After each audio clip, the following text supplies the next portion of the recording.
that is You where watched they're the looking. games To me, already, though, right? No, my I went to the biggest question coming TL into viewing this party and I is just what sat in a is corner, going to dude. happen.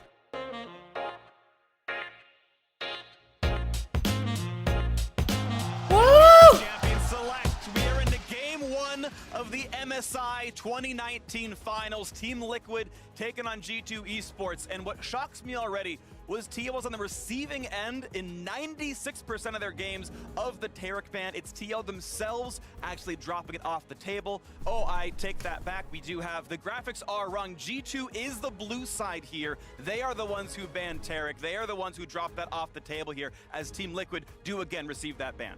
You So predicted it is TL, G2, you owe me the money. Galio, the Taric, and the Rise ban. We didn't take the bet, They fuck actually you. Look to take that one away. Typically, when we see Team Liquid playing on the red side, they actually put a lot of focus onto denying that Rise pick away from their opposition. Objection to In my their face. side, Thank you they so left much for it the Twitch open, Prime and sub. They traded it to grab the Silas themselves. Exactly. The Silas has been their most successful of the flex picks, and the Rise so successful for G2. So it's so weird to see each team banning those two champions out and leaving up the junglers. Let's take a look here. And there it is. The Jarvan is going to be the first one locked in. This was a really fucking weird one for me. Why? I don't understand G2 banning Rides from blue side and then first picking Jarvan. It worked out great for them. They must have considered Jarvan really important. But more important than Rides is like kind of questionable. So much success throughout this tournament with junglers that have the ability to make the early game impact on the different lanes. And again, I want to reiterate, the graphic has been updated. G2 did choose blue side for game one, as was their right as the higher seed. This is Wonder taking the Jarvan, bringing it out of Smithy's hands, giving it to Game. Lecter, thank you so much for wonder the if tier Team 1 sub, Liquid man. do what they often did during the group stage, or the second half of the group stage rather, and Varus. prioritize this bot Early side Varus. of the map. In their semifinals, Early they Varus was usually so went for weird. the Silas into jungle pick, whether that be the Rek'Sai, the Jarvan, and sometimes even the Skarner. But this time right now, they've already locked in Varus. This heavily suggests that with the Galio gone, Tom Kent should be the priority. And some of the reasons throughout this turn that we've seen so much priority put on Varus, very strong laner, also bringing the ultimate with that crowd control to the Skarner. mid-game team fight. This felt so weird for me, like this early Skarner, even when you see Jarvan.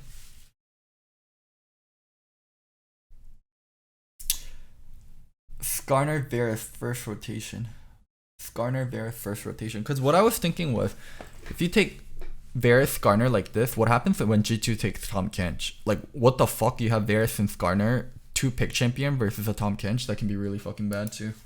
And I was thinking, why no Rek'Sai? Yeah. The identity of Team Liquid. Speaking of identity, Smithy gonna lock in the Skarner. This was the champion that he used to get that 4th game victory over Invictus Gaming, picking it into the Rek'Sai and finding a lot of success. And I think Team Liquid, they didn't want to go Tom Kent here because they were afraid of the Xayah Rakan duo.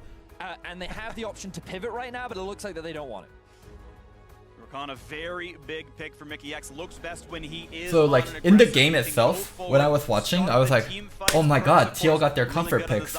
Double lift Varus, Core JJ, Tom Kench, Xmithy Skarner. Holy fucking shit, let's do this. North America, like, I'm fucking bleeding red, white, and blue. We got this. We got this. Couple of power picks here for G2. Mickey X, some of the biggest moments for this player have been on the flashy champions that can create those engages, start those skirmishes. I wonder if I catch still have the people beads. Off guard. And one of the reasons Betty's are kind of alluding to possible pivots away from Tom Kent after the Rakan, you know, with the charm up, you can collect multiple members, you know, with your CC and your engages. He does have to be a little bit careful of the burst damage coming out of the other side. So this is when like Obli was like going around like handing out bees to people for them to wear.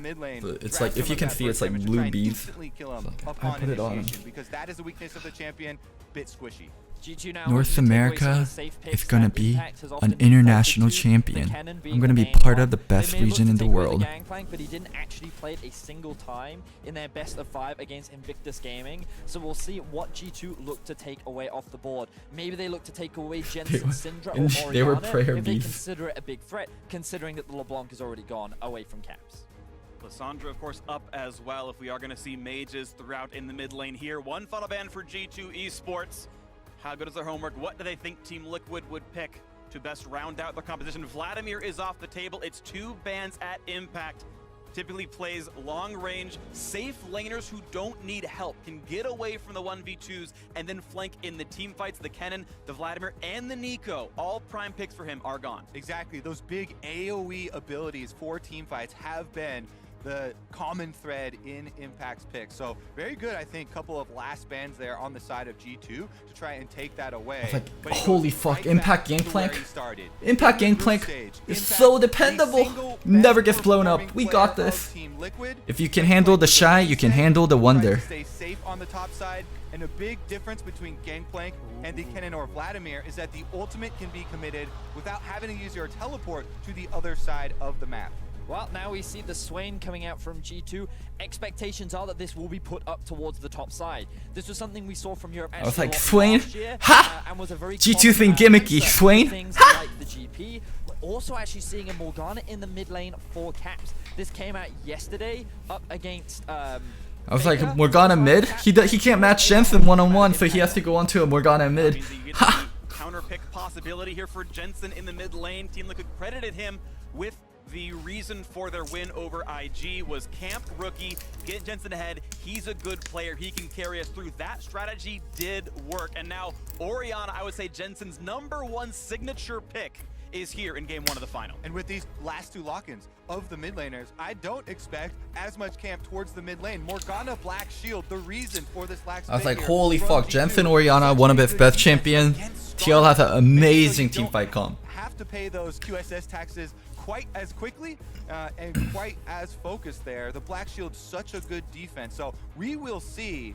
how they get through the early I was like, game here. TL because, has an again, my eyes amazing turn team towards the fight top comp. side. This Once we swing get to pick team for fights, we're G2 Gucci. We're seems to be Gucci. Just one of need the to get most to team advantageous fights. points. My expectations are that both teams I was actually like, look. once we get to team fights, like we can Skarner ult the Rakan, we can Skarner ult the Swain. Like these champions, they're gonna be really vulnerable. We have easy ways of breaking Morgana's shield. GP is gonna scale like crazy. Holy shit, double lift and core JJ on immobile champions, but we have Tom Kench protection. It's like easy peasy. Just get to team fights, boys. Look to invest a lot of resources towards the bot side of the map. I wouldn't be surprised to see Jankos actually make a level 2 play down on the duo to try and burn some summoner spells and see if they can leverage the level 6 spike of this Zyrakan. Biggest choice for Jankos. Will he go for the bottom side like you're talking about, or try and dive the Gangplank? We've got to see. Coaches shake hands after game 1 of Champions Select, a best of 5. There are at least 2 more drafts to go, but we're hoping it goes all the way to that 5th game. It's on to the 10 players' hands now. You hope the guidance you gave them was enough. You hope their practice got them ready for this event.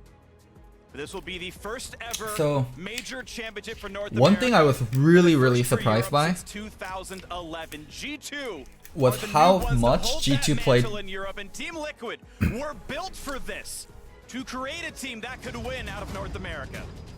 The one thing I was extremely surprised by, Zat22, thank you so much for the Twitch Prime sub, was how bottom focused G2 was.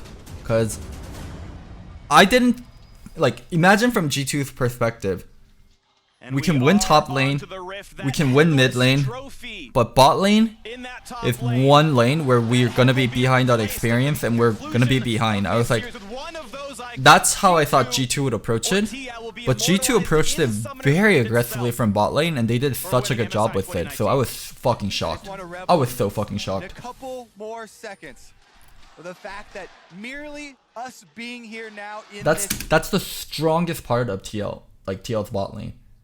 And they just attacked it consistently throughout all 3 games and they did it so well. finals, G2 and Team Liquid have forced the entire competitive League of Legends scene into a paradigm shift.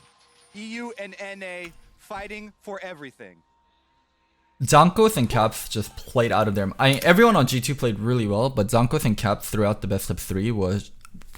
Or, it wasn't a best of 3. Throughout the 3 games were really fucking good.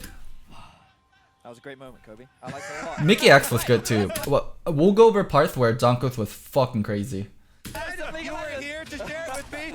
Ugh. Already beginning a knock up there on Jensen, getting auto-attacked a bit. He should stay alive if the pool comes down, and a Ugh, this level 1. dangerously low. Mickey could have considered actually committing the ignite initially, but out they go after he earns about 30 gold. Jensen is sitting on This the was fence. so weird. The cooldown of the W is coming up soon. They Why? look for a play onto Core JJ. Oh. Flash, very early on. Questionable This decision flash making burn. there from Core JJ. Yeah, waiting in the brush, knowing 4 This members flash are burn. coming just to get a tongue lash, and then having to blow your flash for it. North America already on the losing end here of the level. Core JJ's Team Liquid, along with Impact, and Impact, Core JJ is TL's most consistent player in terms of never making mistakes. So I was like fucking shocked to see Level 1 start this way. One. But TL's bottom lane will be able to get priority in this 2 versus 2 because Perks and Mickey forced to assist in terms of the early Like, he is jungle by advantage. far their most Core consistent JJ and player. Doublelift not going to try and leverage this right now. Him and Impact. Actually, it's going to be a very even start. And you can watch the pathing for the Jarvan of G2 right now. Jankos is in the river right now. Scuttle spawns in a few seconds. but Had he's to care for already level 2 into that gank. rush as well. If there is a gank to be had. Now, he's on a ward, so it's not going to be too stealthy. But if there was an attempt for a bot lane pressure, it would be there. Meanwhile, Xmithy clears off the red buff and the Raptor camp before heading into the top side scuttle. They will trade after the vision's been given over. Looks like Jankos is headed towards the Scuttle Crab to try and contest it. His mid lane is pushed. Xmithy does not have the support of his lanes. Ooh, Yes, the Xmithy damage, just though, able with to it get being in. Stunned, Smite will do bonus damage, gets it out before his opposing jungler can show up. And Smithy is currently up a camp right now as Wonder. Grabs to the 3 gold off the top, couple of 3 health, and we see the top lane was pushed in as the expectation is for this matchup. Yeah, that is the exchange of going for the possibility of an... Like, earlier on, TL doesn't really have any lanes they can make play on to. Like, Orianna, Skarner can't kill Morgana. GP, Skarner can't really kill Swain unless Swain makes a really big mistake. And Varus, Tom Kench really can't kill Xayah Rakan unless they make a big mistake. Like, so early game onus is all on G2. And TL's job is to scale until Skarner level 6 and GP level 6. Early gank look, just trying to get down to the Skullcraft first there for Jankos, whereas Xmithy immediately on Skarner. You can annihilate those AoE camps even early on. Now, what you'll notice is that Wonder running the Grasp of the Undying rather than the typical Klepto that we often see.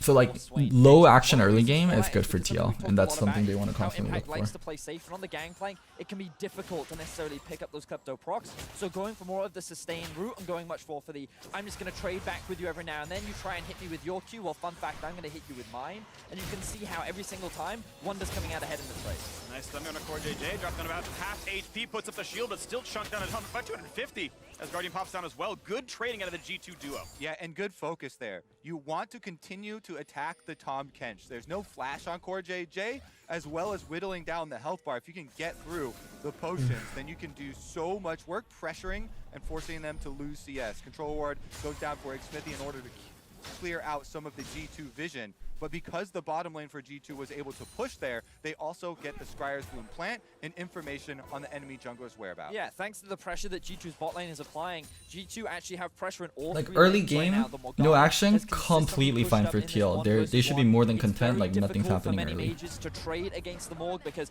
you see this It tormented felt soil, like this it game goes was going to be down, very, it very forces the slow. push, and the black And that's shield exactly means what Brock's gonna TL lose needed, out so on I the felt small very trades good. in the lane. Plus the fact that the Until level 1 forced Jensen now.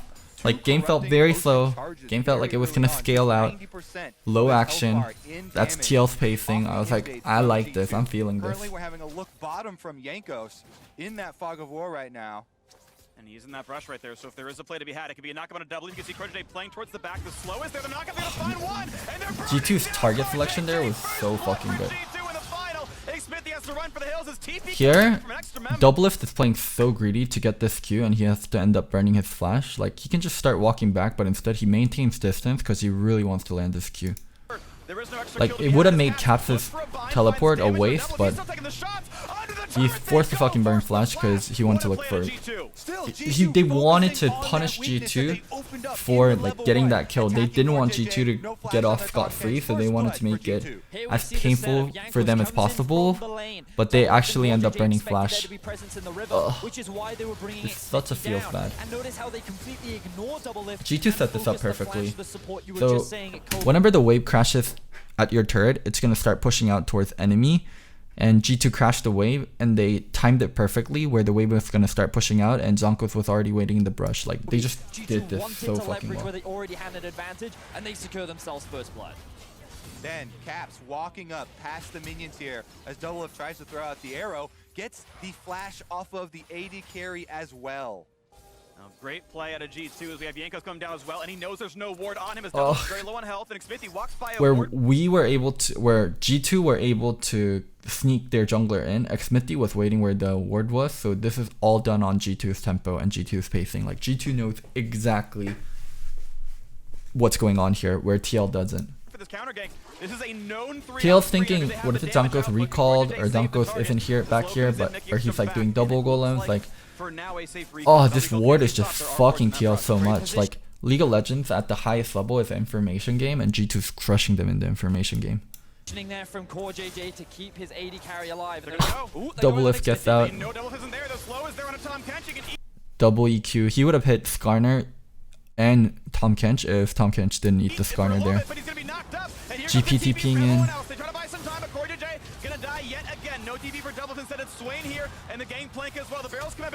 GP burning flash. So I want to talk about something that's really important that hasn't happened to Impact throughout the whole tournament, and it's happening in this game. So GP is a champion that's actually really vulnerable early. GP later on is a fucking monster, but earlier on GP is a pretty vulnerable of a champion. So one way to play against GP is constantly gank the GP lane over and over again when he's weak, when he doesn't have items. But GP teleporting here and then flashing puts the GP far behind, and most importantly, it burns GP's flash, so he's really vulnerable next time around. So like this like chain of bottom plays that ended up giving G2 3 kills. It's not just the 3 kills, but it's what happens to the rest of the lanes. Like now, Doublelift is really vulnerable in bot lane. GP is going to be really vulnerable in top side.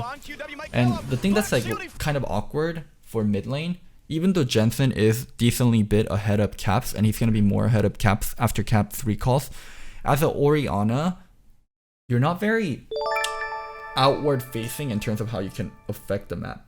You can't affect the map like entirely.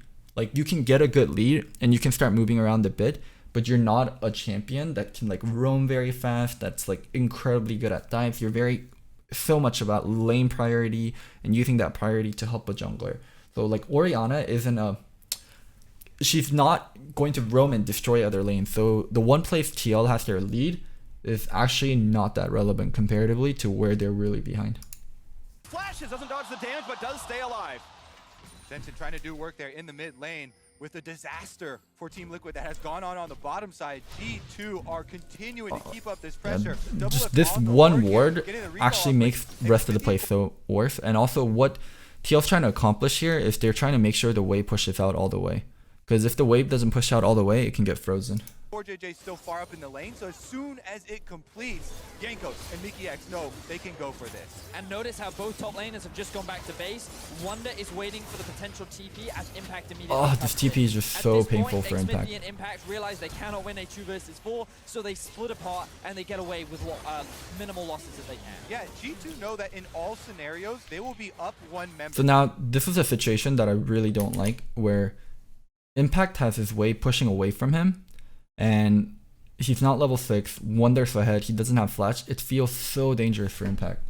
Because Doublelift does not have teleport on the Varus, and they force him back to base, so even if teleports go off, they will always like, Impact feels so fucking uncomfortable here. Take advantage of those numbers. And now Impact is in this awkward situation where a slow push has started against him, so in a matchup where he's constantly getting harassed and is forced to kind of play under his turret, he's now forced to overextend without a flash against a level 6 Swain that already has a and the lead CS between Caps and Jensen is like very non-existent. It's like 100 gold, 150 gold. Farm lead for the TL side of things, but 2 kills obviously means it's pushing out. It's really dangerous for Impact to go even, what if it deals this ward? Like, just everything's so fucking We now fucked. have the attempt towards top lane. A slow, now comes the cage on top without flash. No easy way out for Impact. Trying to run, not rooted just yet, but here comes the Swain ultimate, and they might just have the damage. Oh, he's running for dear life. The flash, as soon as Like, this wasn't even like a very well-played gank from G2.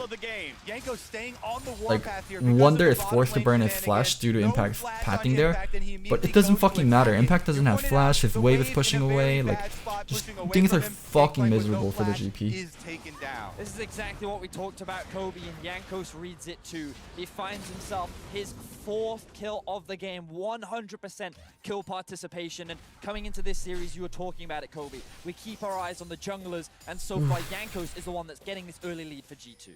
So top lane's gonna bleed.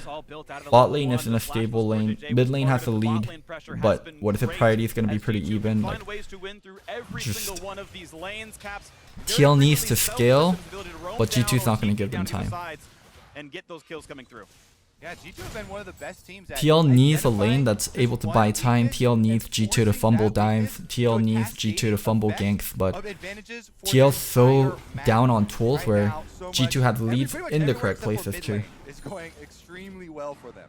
And this is something that Deficio was saying on the desk, where Caps is a player that is more than happy to sacrifice his own resources to better enable the team. And he's an individual that, on Morgana, can just offer a lot of utility. He's not there to be the damage dealer. He's there to provide a black shield, provide the CC from his binding and his ult, and then allow players like Perks, like Wonder, to be the big threats. That's what makes like G2 so fucking dangerous. Like, most teams usually have one style,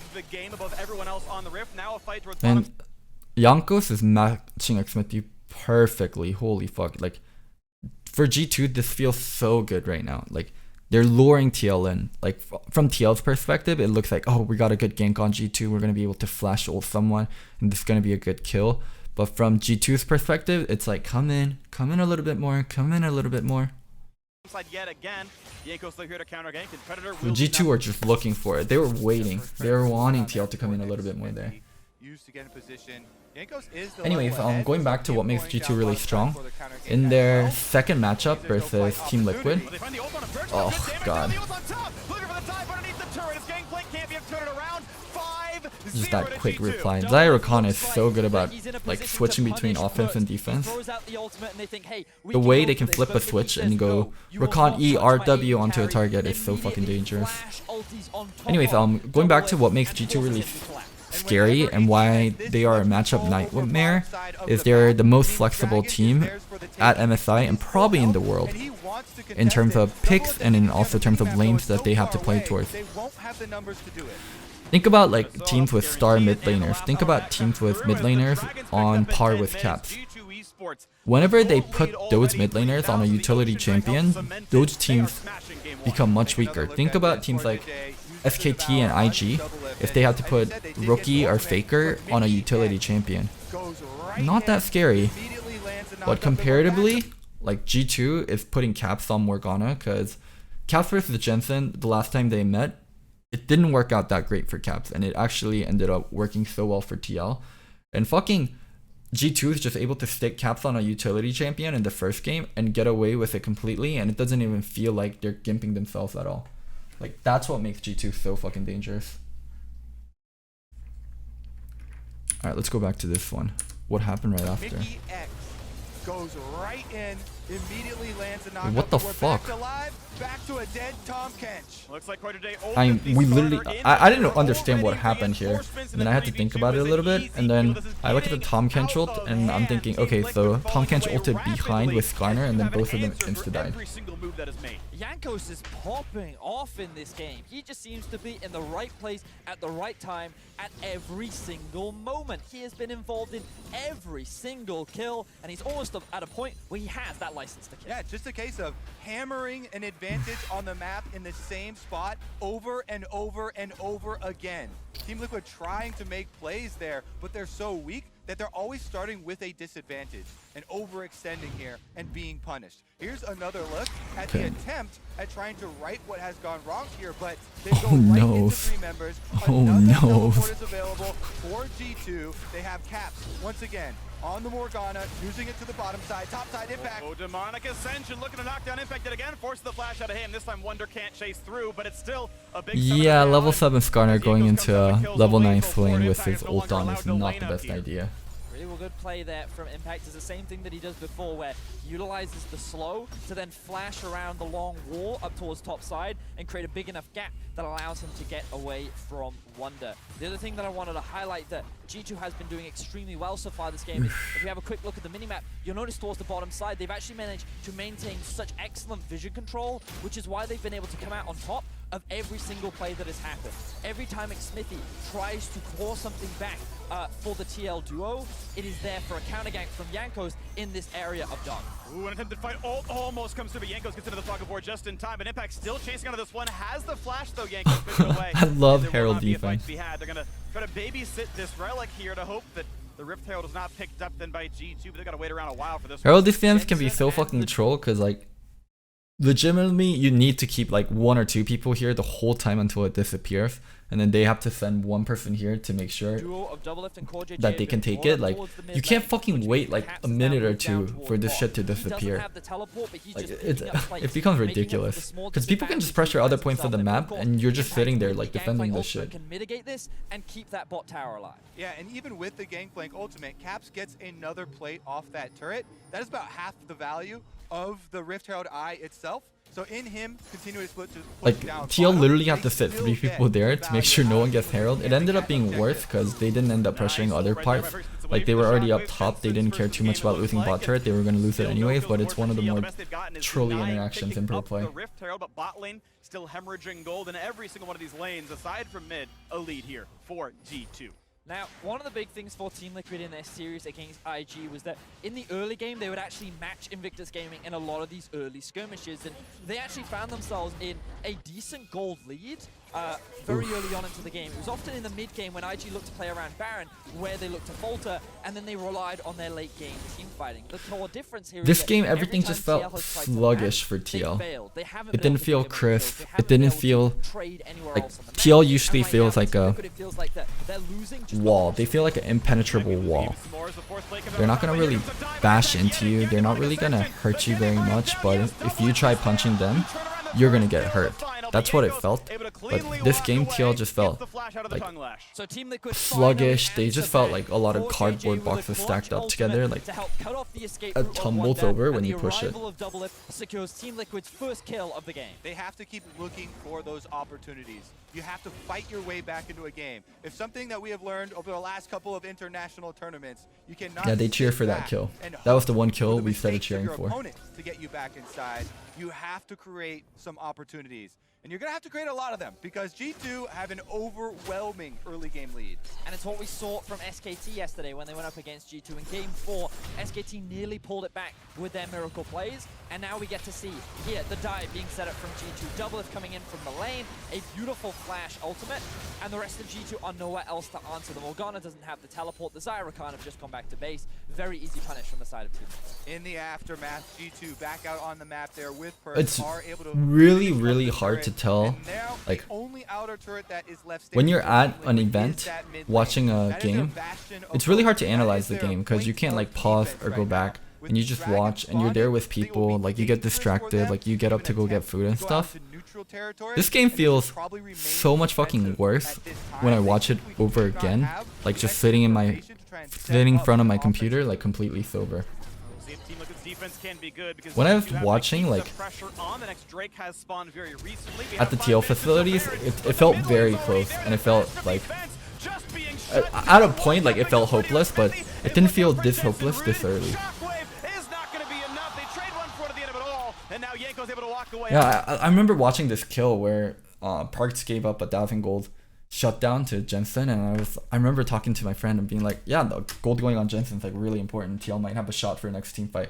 But now when I watch it, I'm like, that gold going over to Jensen like barely even fucking matters. Like TL lost both side lane turrets and they're so far behind on tempo and they can't get GP activated. They can't deal with Swain in a side lane. Like that kill is fucking meaningless.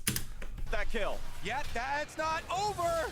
And Wonder's gonna find one as well. Impact is summonerless. He's trying to get away from the slows. He's got Corey JJ, but Yankos finds a knockup. Now trying to ferry him to safety, pushed away, but Mickey X finds it again. They look for the kill and the support, and they will get yet another. It's 11-2, and G2 cannot be stopped. G2 find themselves 4 more kills as Doublelift tries to get something back on the other side of the map. They set up the dive on the mid lane. The Zaya Rakan combined with Caps' Morgana just swept through Jensen, who's just barely able to get something back to Team Liquid. G2 making a statement in game number 1. Damn, here. Mickey positioning The killer here. instinct Fucking alive in insane. all of them. Going for the dive here. Mickey 2-man does knockup. get both of them, locking them up, so they pick up the first kill. 2-man knockup. Jensen does get away, and with his shockwave, he trades back. The silver lining for Team Liquid getting that 1,000 gold bounty shutdown that you just saw, but then Impact caught in his own jungle here as Wonder and Yankos turn on him. And notice here how Yankos realizes Impact is already dead. He wants to get more targets, so he dives onto Core JJ. He focuses the support so that he cannot take Impact to safety, and with no flash, there was Yikes. nowhere for Core JJ to go. Absolutely immaculate play. Yankos 1-0-9 in the final. He is a man who has stepped up large in G2's big victories. The World Semifinalist and MSI Finals, and maybe the champion of that as well. As the smite goes Xmithie's way, but the jungle being pulled apart, the gold lead still massive here. Despite that shutdown, it's actually grown. It's 7K now. As we saw earlier, G2, their biggest early game lead we have seen so far at MSI. Just the correct people are far behind on TL. Like, Things are looking Impact being very good for 0-3 G2 in this might group seem game. minor, but it's fucking huge. The fact that GP isn't like being able to be relevant and isn't being able to be in lane, like isn't able to get fucking Trinity. Drask, thank you so much for the Twitch Prime sub. You've been here for 2 months. If they can get another big shutdown onto G2, then maybe they have windows back. Note that the Orianna already with the Luden's Echo completed and the nullifying pen. wall. Yeah, yep. You want to check the inventories for both stopwatches as well as QSSs at this point. Because one of the possible ways to find a pick, of course, is that Skarner ultimate. You're going to have to watch out for the Morgana positioning, though. 3 stopwatches on G2, no Quicksilver Sash just yet. Those picks could maybe happen, but it's probably difficult. Mid lane siege goes for yet another round, and it's Team Liquid backing off. A little bit away from there, but they will submit, and they will knock down one. Now here comes the engagement again. Mickey X finding several charms. The dunk comes in, but Corey today brings Skarner to safety. Wonder coming in with the demonic ascension, has a lot of damage available. Explodes it for one, almost knocks down Xmithie. No death just yet. Impact's had to run away, slowed down now by Cat. Finds it to come in. Shockwave finds a bit of All these like damage. No kills defense just that yet. TL's doing seem very They fruitless and like will fragile. not be stopped. They push It was through so the mid lane, miserable and watching. the 2-2 turret will fall. Xmithie is barely getting the recall away, but this is G2 pushing into the inhibitor turrets. G2 ripped through Team Liquid in game 1. Only 18.5 minutes, and they find themselves another 3 kills. They expose the base, but they don't want the inhibitor. They just want to walk At away this, with the I think at gold, this point I walk away rationalize it as game 1 is over, whatever. Like I've seen TL be bad in game 1 and figure out teams later. It's okay, like whatever. Game 1 is game 1. G2 took really good advantage of Core J losing Flash level 1. That's how I was rationalizing So it the at this first thing I point. want to draw viewers' attention to as we get into this replay is the minimap.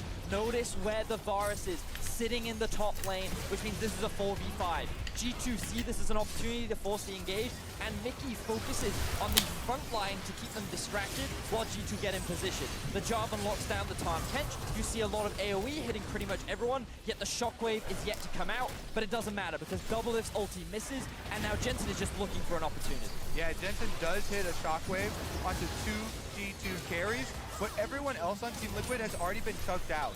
So there's no opportunity for any follow-up there, and G2 steamroll ahead. They've opened the way into Team Liquid's base. Inhibitor turret destroyed. Also great awareness from Caps at the very end of that replay. He sidestepped a Varus Mickey in X the midst on of all Rakan that has been chaos. so Just to fucking have that immaculate. awareness in that moment meant that Team Liquid, again, could have found that one small shutdown, but G2 Rakan's ended a up losing champion. Rakan's basically Alright, assassins all that's of left now for support G2 is players, to like control around very the Baron flashy, buff. They've already opened incredibly Team high Liquid's playmaking base. tools, If they get the but Baron, very that squishy, will and be if the you fuck power up, they you're need dead. to finish it off. And here's the beginning of it. But if you don't fuck up, Inside your board, champion you can look at becomes the movement, unbelievably how far OP. back they are, how reserved they are, and they will be giving this one away. Team Liquid Ooh, the stopwatch is burned. That's capped without one resource. Now Xmithie is coming forward. Does not have his flash. No blast cone. It is unstealable. And G2 earned through their map control and team fighting a sub 20 Pike gets minute the same way too. Very clean early game and overall game from the side of G2. They punished the weak point, the flashless core JJ in the bottom side of the map. They then converted that into punishing Impact towards the top side to try and get Wonder ahead. And Yanko, to me, has just been the biggest playmaker of this team. 1-0 and 12, been involved in 13 of the 14 kills. He has stepped up massively throughout this tournament, and he is carrying G2 through this game 1. Definitely has been an exceptional snowball here from G2. Team Liquid, when they continue to look for those plays to try and fight back into the game, there has always been an answer at every turn from G2. It's resulted in a very one-sided game. Now with Baron buff, they are knocking at the doors. Team Liquid trying to grab the best that they can with Impact still pushing the bottom lane as they lose the health of this top side turret. It's wave clear and waiting, and hoping they don't lose too much. Mid is pushed in now as well as G2 continue the 5-man siege. Now notice how G2 have split up across 2 lanes. They're not all funneling into one. They don't want to give Team Liquid that opportunity that they found against Invictus Gaming. The Spooky Ghosts are going to come out from Caps as he looks for binding. Slow, now a bind for the Xmithie. Will this be the engage? They put the feathers down. No root. Shockwave on the 3. Here. Do you guys remember the team fight where Impact landed 3-man root on exactly this area versus IG and TL came back from the game? I was like, just maybe when Jensen hit 3-man ult, like I was like drinking the beer and then I was like, wait. Like I started like focusing on the game again. Comes the engage from Mickey though, gets the first knockup, looks for the backline time, plenty of damage coming through as Xmithie trying to run away, the turret's gonna drop, but no champions just yet. At this point I'm like, Very low, but not oh, dead either. just Impact maybe, TP now on the back just side. maybe. Here comes And then Wonder Steven ult Flare, explodes. I'm and like, it's a double kill okay, never mind. already. On to Team game 2, Liquid on to game push 2. completely off.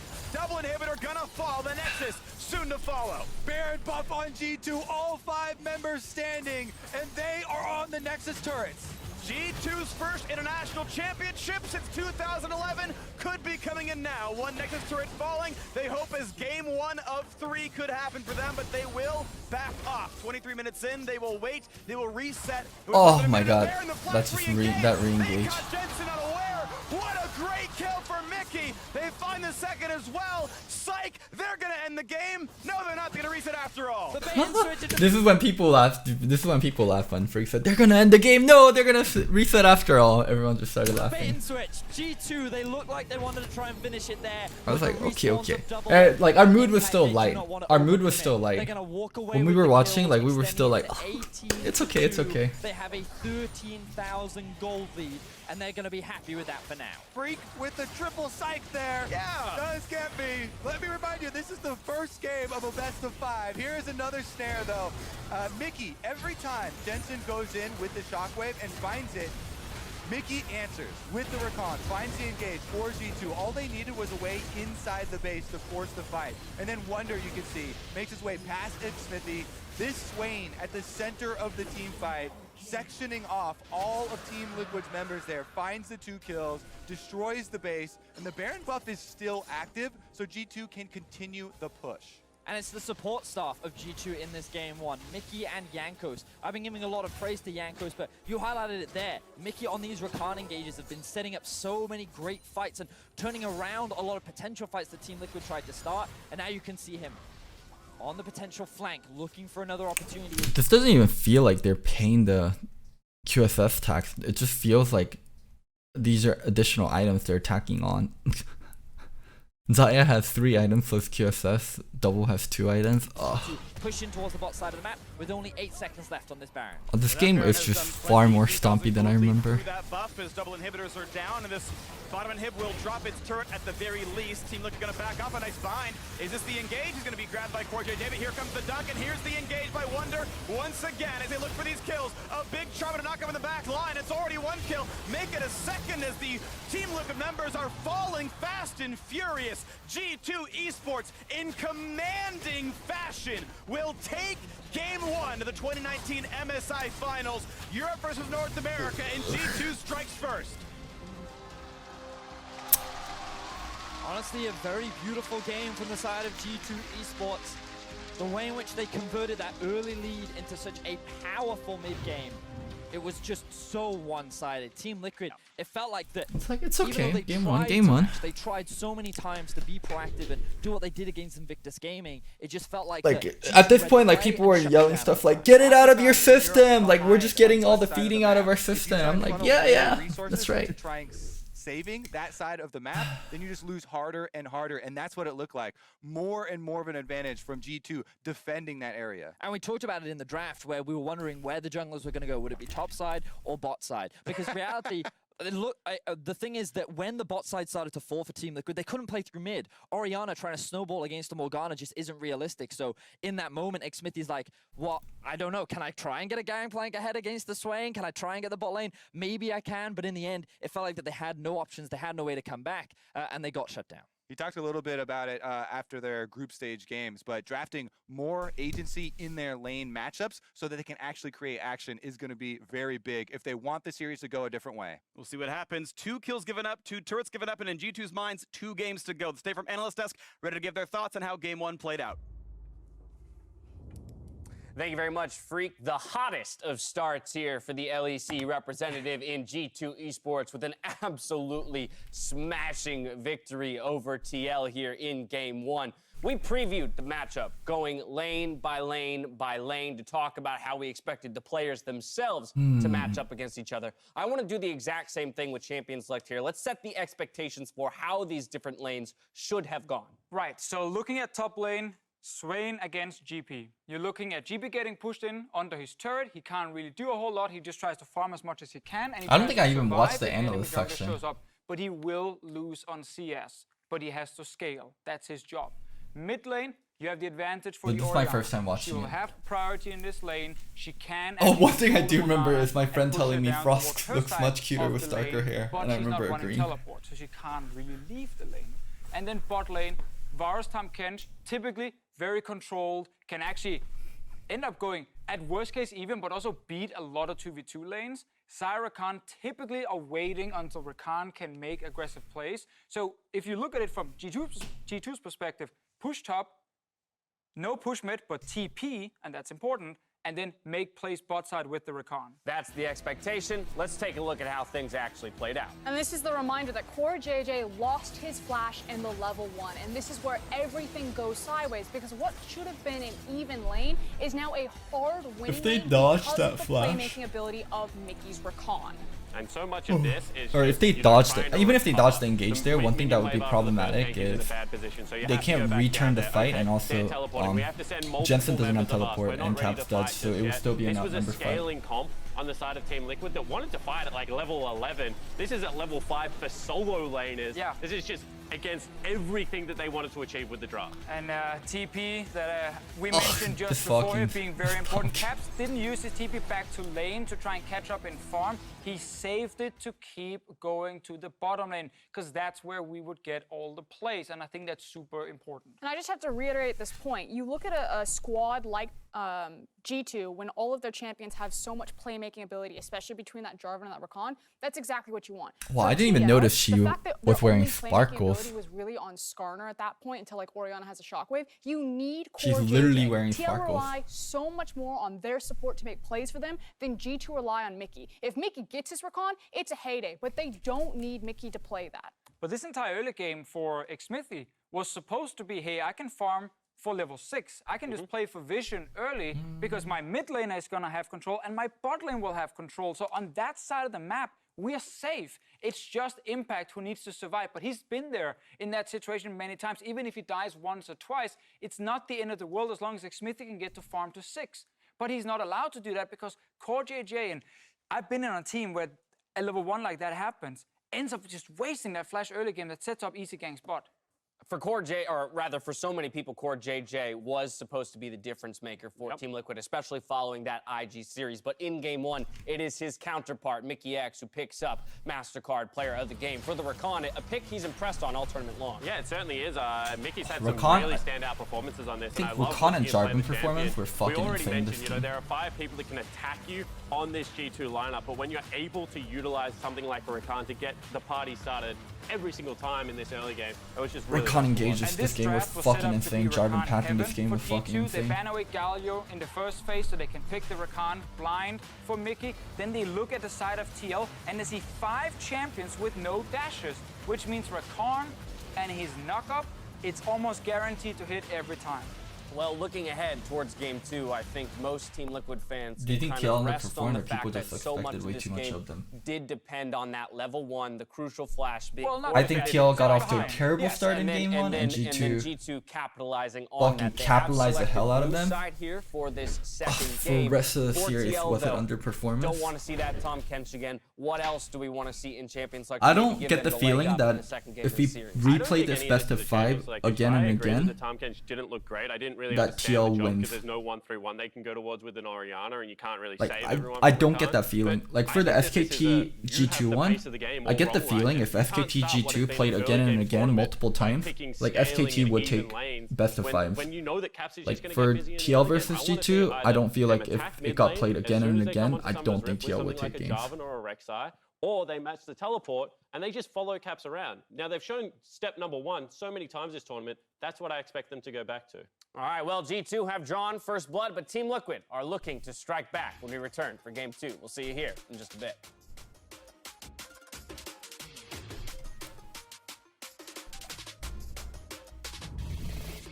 The slowest, they're the knockout, they're gonna find one, and they're burning down Core JJ. First blood for G2 in the final. Means there's no fight opportunity. Well, they find the ult on a perch, so good damage. Now the ult's on top, looking for the dive underneath the turret. I will go top. Ult in two. Okay, they are both dead, Nice. They are both nice. Impact's on the runaway, slowed down now by Cat. Fine's gonna come in. Shockwave finds a bit of damage, but no kills just yet. It's 2 for G2 and make it a third. Turret's gonna drop, but no champions just yet. Cat's very low, but not dead either. Impact TPing in, and now on the backside. I wanted to come into game 2 with a fresh mind. I wanted to come into game 2 expecting anything can happen. It's already 1 kill. Make it a second as the Team Liquid members are falling fast and furious. Ibeline, thank you so much for the Twitch Prime sub, man. Alright, let's go game 2. Welcome back to the Hooping Basketball Gymnasium stage for today's MSI final, and it started with a bang. G2 Esports clapped Team Liquid in the first game. Their hard-fought series over SKT. How's the convinced everyone that atmosphere they were in TL definitely Beam Party? A premier team. Like, and then going you into look at game one 2, there, like, and they atmosphere so was far still look pretty heads and good. shoulders over the competition. Atmosphere was pretty Yes, still good. Everyone's like, no, just get out of your system. We're okay, we're okay. 100% G2. Cephas 130, thank you so much for the 100% of Twitch the time, subscription. even before the minion spawn. So I kind of already want to shift the lens towards game number 2. This is a best of 5 series, and adaptations must be made on the side of Team Liquid if they want it to look competitive. So the thing they always have to be conscientious of is level 1 plays from G2. They didn't show that many in the group stages. This was an intentional plan in the same way that during the regular season, they didn't do it. They brought all these crazy level 1 strats out against Origin in the semifinals and finals,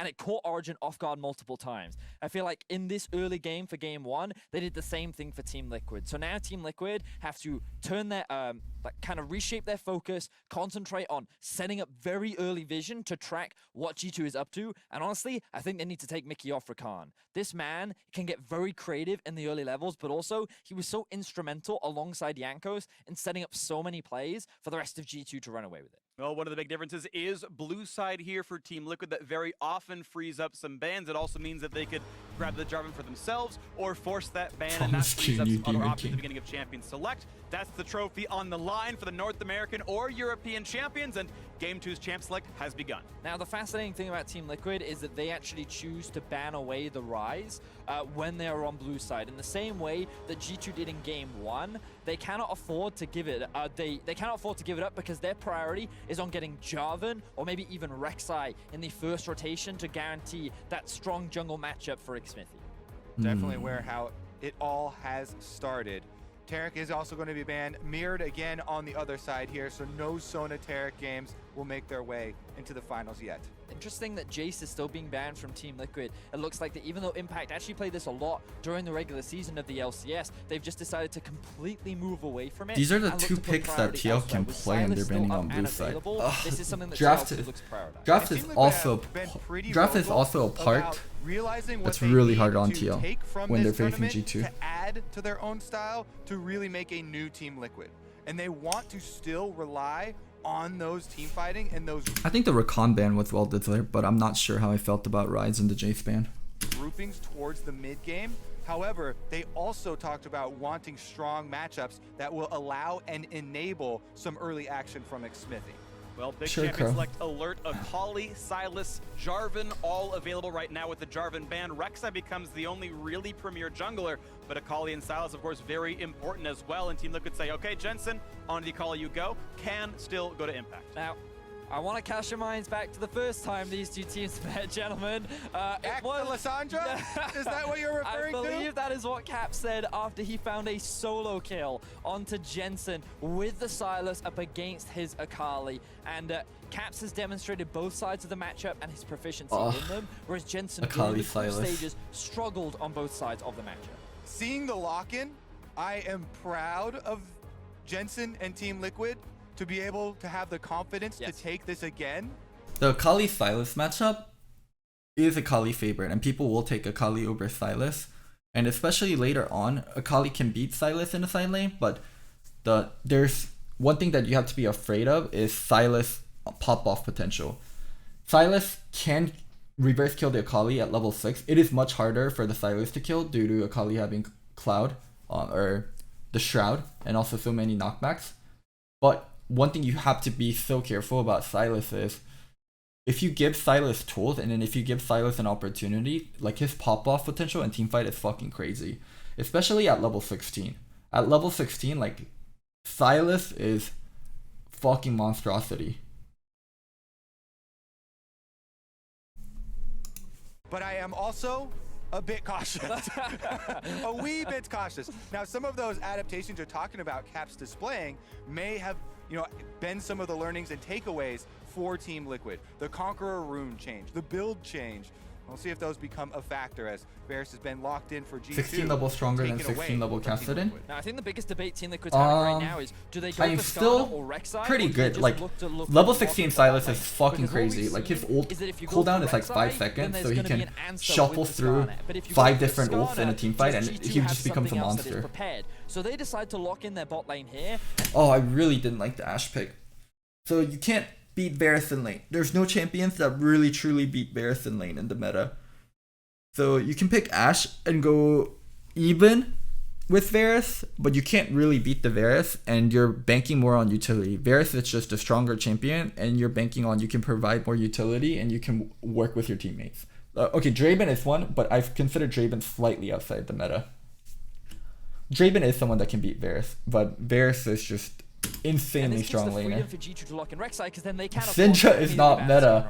Stop fucking Team saying Liquid Syndra is opting to meta. give up the In the possible meta, upside guys. here in exchange for a strong bottom lane matchup. They know that bottom lane will be targeted. They will whittle down Double Lift's champion pool here. They need the Ashe to compete with the bottom side because that is what was exploited in the last game. Yes, there was a level 1, there was a flash blown, but that is where the game was made. And this Ashe complements nicely with the Akali because it can set up a lot of One thing that I loved about TL versus IG is like TL recognized how crucial Ning was to IG, and they're like, Xmithy, we're gonna give you strong jungle tools to be able to handle Ning in the early game. And for this series, TL's like, Jankos isn't that problematic, so we're not gonna prioritize jungle a lot. Where I'm like, yikes, I think early jungle strength and how jungle pans out in all these games is mattering a lot, and the fact that they're not catering to Xmithy at all, I think is problematic. of picks for the side of Team Liquid. This time in the mid game, they can look for G2, who often try to split up the map to try and catch them off guard and see if there are windows where they can find these kills and claw control over the game. Two other points that matter here, of course, you've got decent jungle picks, so G2 can keep banning away junglers on one side. Team Liquid, of course, can start. I pushing really away would have liked it support if they from put a Yankees. little The bit more other one focus is we on talked giving about Xmithie how better matchups. Tracking Jankos and stopping those early ganks would be important. Ash can do that outside of the jungle role with Hawkshot, try to track the Rek'Sai, say, okay, she's top side, we're okay to play aggressive bottom side. Has to be a recall and a 20-minute walk till we're in danger down here. And I just didn't think this Ashe pick was very important, and I would have much preferred TL taking Rek'Sai on their side, and they can take whatever later. They can take Kai'Sa, Lucian, like Kai'Sa, Lucian, Ashe. All three would have been fine. G2 can only ban out 2 champions, so why not Rek'Sai here? extra room for TL to play around. Can confirm, Hawkshot, one of the most annoying abilities for junglers to deal with. And now we see G2 rounding out their final ban with the Lee Sin. So with junglers taken off the board, my expectations are that they'll actually look to try and grab their mid laner right now. Could be the Lissandra, could even be something. Oh, what am I talking about? Of course, let's go for that. The Silas has already been locked in. They'll grab themselves a support. The Thresh, I think, is something that Mickey has played a decent amount during the regular season. Pyke is another option that he could go for, depending on how aggressively that they want to play. Well, I don't think he's the Pyke player on this team. Kennen is the most played top laner for Impact, and G2 sealed game 5 with Pyke into Kennen. There is a decent chance. I think this is the first Pyke of MSI, right? Main stage MSI. Pyke into Braum is like, that's such an old school matchup, and it's really dependent on Thresh skill level. If Thresh isn't able to land the hook, then you just become worthless in lane. Or Thresh. Did I say Pyke? Yeah. I meant to say Thresh. I'm sorry if I said Pyke. So Thresh into Braum is like a really old school matchup. And if Thresh side isn't able to get ahead or use jungle pressure properly, and it just goes into team fight, like Thresh is so much more useless compared to the Braum. We see that here in this matchup. Does Team Liquid blink and say, we don't want to play that? I am on the edge of my seat right now, Freak, seeing how the turn will actually come up in this champion select. What will Team Liquid answer with? They have to blind for Impact. Will it be the Kennen? Oh. That could bring up the Pyke solo lane. I thought it was so effective against the Kennen. Yep. Kennen unable to punish the Pyke in lane, even with the range advantage, because Pyke with the passive can back off, heal up, and Pyke always has an all-in threat due to the Bone Skewer as well as the mobility of the champion. Well, part of what helps Olaf into G2 Rek'Sai. win that matchup is a lot of pressure and a lot It's of actually a ganks. really nice Olaf game here. Olaf is great into Varus, Olaf is great into Thresh, Olaf is great into Rek'Sai. This Olaf pick actually, what is it? Just in terms of the pick itself, is a really nice pick. From the mid lane and from the jungle, going up there constantly. A great early aggressive There it jungler is. in the Olaf. There's the Oh Pyke shit, we Harry Bird. expected at this point. We are no longer Hashtag surprised Western. by not playing Pyke. We are no longer surprised by top lane Pyke from G2 Esports. This One thing is that's scary though, Silas looks at this, and then the Silas is like, what a great buffet. Kennen ult, I'll have some of that. Olaf ult, oh my god. What is it? CC invulnerability against the Ashe and a Braum and a Kennen. Thank you very much. I'll take a little bit of that. Akali ult, that's a favorite. I'll have a lot of that. Ashe ult, that's nice too. And Braum ult, oof. Like as Silas, you're salivating. You're thinking of all these delicious ults. counterpick into ranged matchups, and it's a lot of pressure from jungle mid that turns it around. Xmithie now must stay ahead of Jankos, and Jensen must stay ahead of Caps to prevent that from happening. Bettis, you kept asking me about champion select points throughout yesterday, throughout this morning, and my #1 response was, I really think Team Liquid are going to be banning Pyke because it is so scary, offers so much for the versatility of this team, but I mean, the gold sharing later on becomes a factor. I mean, we're talking about this game, like talking about how much Silas went off, but it's also a game easily where Akali Olaf could have beaten Silas Rek'Sai in the 2v2. It's not just Silas OP, like everyone can carry with Silas. Like, I think it's so false to just say it like that. This is Caps playing the Silas extremely well. There's a lot of Silas versus Akali matchups that happened in the tournament where the Akali side just shot over Silas the whole time. Execute is such a big part when you combo with other possible sources of burst damage. And the thing that I just have a fun story for you. I was talking to Mickey this morning and I was like, is today the day you get to prove you're the best Pyke player on the team? And he's like, I hope so. I really hope if I can get the right matchup. And you can see him when he was hovering that Thresh, he's like, I'm being robbed right now. This pick is being stolen from me, but you know what? I'm fine as long as I get to play another hook champion in the Thresh. And we spoke about pick potential on the side of Team Liquid. There is so much mobility and poke potential, pick potential rather, on the side of this G2 squad as well. So much skirmishing power with the draft that they've gone for. All right, pressure is on for game 2 of this best of 5 final. Who would have thought it was North America versus Europe, but it is. In G2, the new kings of Europe, you see that 5 on their chest, 5 championships in the 7 splits they've been in Europe. The most dominant team of Europe over the last 3.5 years. That is unquestionable. And they could bring home Europe's first trophy since 2011. What do you do when you know Caps is better than Jensen? How does this affect the draft? If you keep drafting thinking your players can't win winning matchups, then you can't win draft at all. Like 1 or 2 players, that's fine, but sometimes you have to believe in the players and just draft. Like you just have to draft the correct matchups, regardless of even if the other team has better players. You go back to the Santra.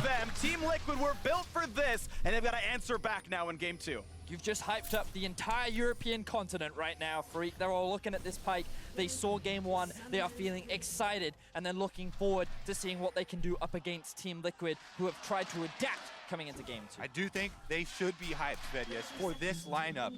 Adding Let's Caps, go Liquid. Perks, the captain of the team willing to change lanes, and they still find success. Let's take a look at the invade though. Olaf always gives you priority with the axe spam. That combined with Braum. One thing that I was kind of disappointed that TL didn't do was a little bit of deeper invades. Because they have Braum level 1. I felt like they could have grouped this 5 and invaded a little deeper for deep wars on red side, deep wars on blue side if needed. But they didn't utilize their level 1 at all. Team Liquid trying to take looks here, while on the top side of your map you see like it was such a conservative level 1 considering they have Olaf and Braum, some insane level 1 champions. Team Liquid trying to match the early aggression that G2 demonstrated last game. But G2 actually showing a lot of respect, staying in darkness, trying to avoid all of the vision so that... Invade against Pyke Fresh, I'm hella sure. As a Braum Olaf, invade onto Pyke Fresh and fight. Olaf on the enemy team with multiple other, Ash Volley as well is incredibly powerful as far as level 1. They know they have no place contesting it, so they don't get themselves into a dangerous spot. Let's go over the junglers here. Olaf, people may not have seen him quite a while, probably should have, can easily clear for himself. AoE start here on the Raptor camp, as you can see with the talisman start, no problem. The red side actually starting on his blue, immediately transferring into the Grom, which means that Xmithy should have information on where the enemy jungler is now because Perks and Mickey came to a lane rather late. You'll also notice that Jensen has actually adapted Caps' Akali build, going for the Conqueror, and likely picking up the Leandries later on so that when they move off to a side lane, the Akali can actually come out in extended trades. One of those things we touched on, learning from your opponents. In Team Liquid's victory over the defending world champions IG, Jensen locks in Lux into the Zoe matchup, learning from the North American LCS finals. Yet again here at the hands of Caps, learning from the Akali side of the Silas matchup. And here you can hear from just more than us as Shox caught up with G2's coach after the draft. Let's get ourselves a sideline report. I just got a chance to catch up with G2's coach, Grabs. I first asked him about team morale. Obviously, after game 1, he said it's the same as before. We're not getting overheated. We were confident, and we still are. And of course, asked him about the Pyke pick once again. I asked him, is this now just going to be the standard for you guys? He said, no, it's still very situational. And in this case, it just works out very well. Their AD carry has no dash, so it is a perfect pick. I asked him also what he found about TL's composition. He said, well, nothing to be surprised by. This is a typical Team Liquid composition. And if they don't get a lead... Oh, this is just so bad because they're getting hooked at turret. They have to burn some. The priority for lane's gonna change a lot. They had control over the lane up until this point. It's 17 CS to 9 CS. Like this one hook changes the lane so much. Early, they don't win the game, so he's feeling pretty confident about this. They were doing so well in lane. And confidence in the bottom lane as Double have chunked down to 200 HP. They'll find a stun and a thrash, but Jankos could go for a big play. Another play into the flash knockup, and Core JJ will be... You were up 17 to 9. You were pushed up all the way to turret. You're an Ashe. You have multiple hawk shots. You would never get ganked, but you die like this, and both 3 thumbs burned. Down for Jankos' second first blood of the match. My God. A beautiful hook landed by... This is when I started to sober up. This is when I started to sober up. When I was like, oh God, TL's not gonna win. Oh God. This is not a viewing party, it's a funeral. Pyke on the team is, but no question who the best Thresh on the team is. Mickey, again, getting a lead on the bottom side of the map for G2.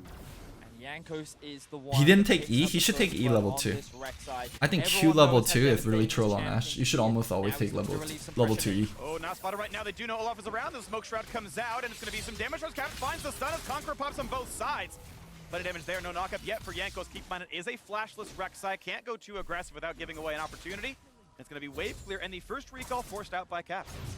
Like the appearance of Xfithia in the mid lane, but here we see keep your eyes on Mickey, and notice how he goes in between the minions just as it dies. Double of path on Mickey, and Wrong way double. Behind the range minion. Behind the range minion. dies. Double of paths the wrong way.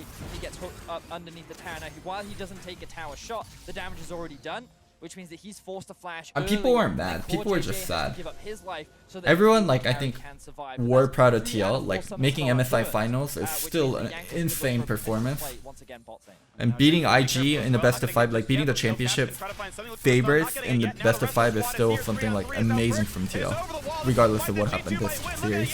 He's flashless and Jensen is on the board, but now it's towards Core JJ. He will be shut down as well as G2 answer back. Yep, 1 kill for Jensen on the Akali. 1 kill for Silas on this for G2. And it is Caps that ends up picking that one up in the mid lane, but in that situation, TL knew, or expected rather, this play to come out. They had 3 people all moving towards this mid lane position, and they knew that the Rek'Sai had no flash, so he was the immediate target focus, and in the early game, he's very squishy, so they were able to come out on top. What they weren't expecting was the arrival of Perks, and that extra member, that extra bit of damage, enabled G2 to turn it into a 1-4. All right, let's take another look at it.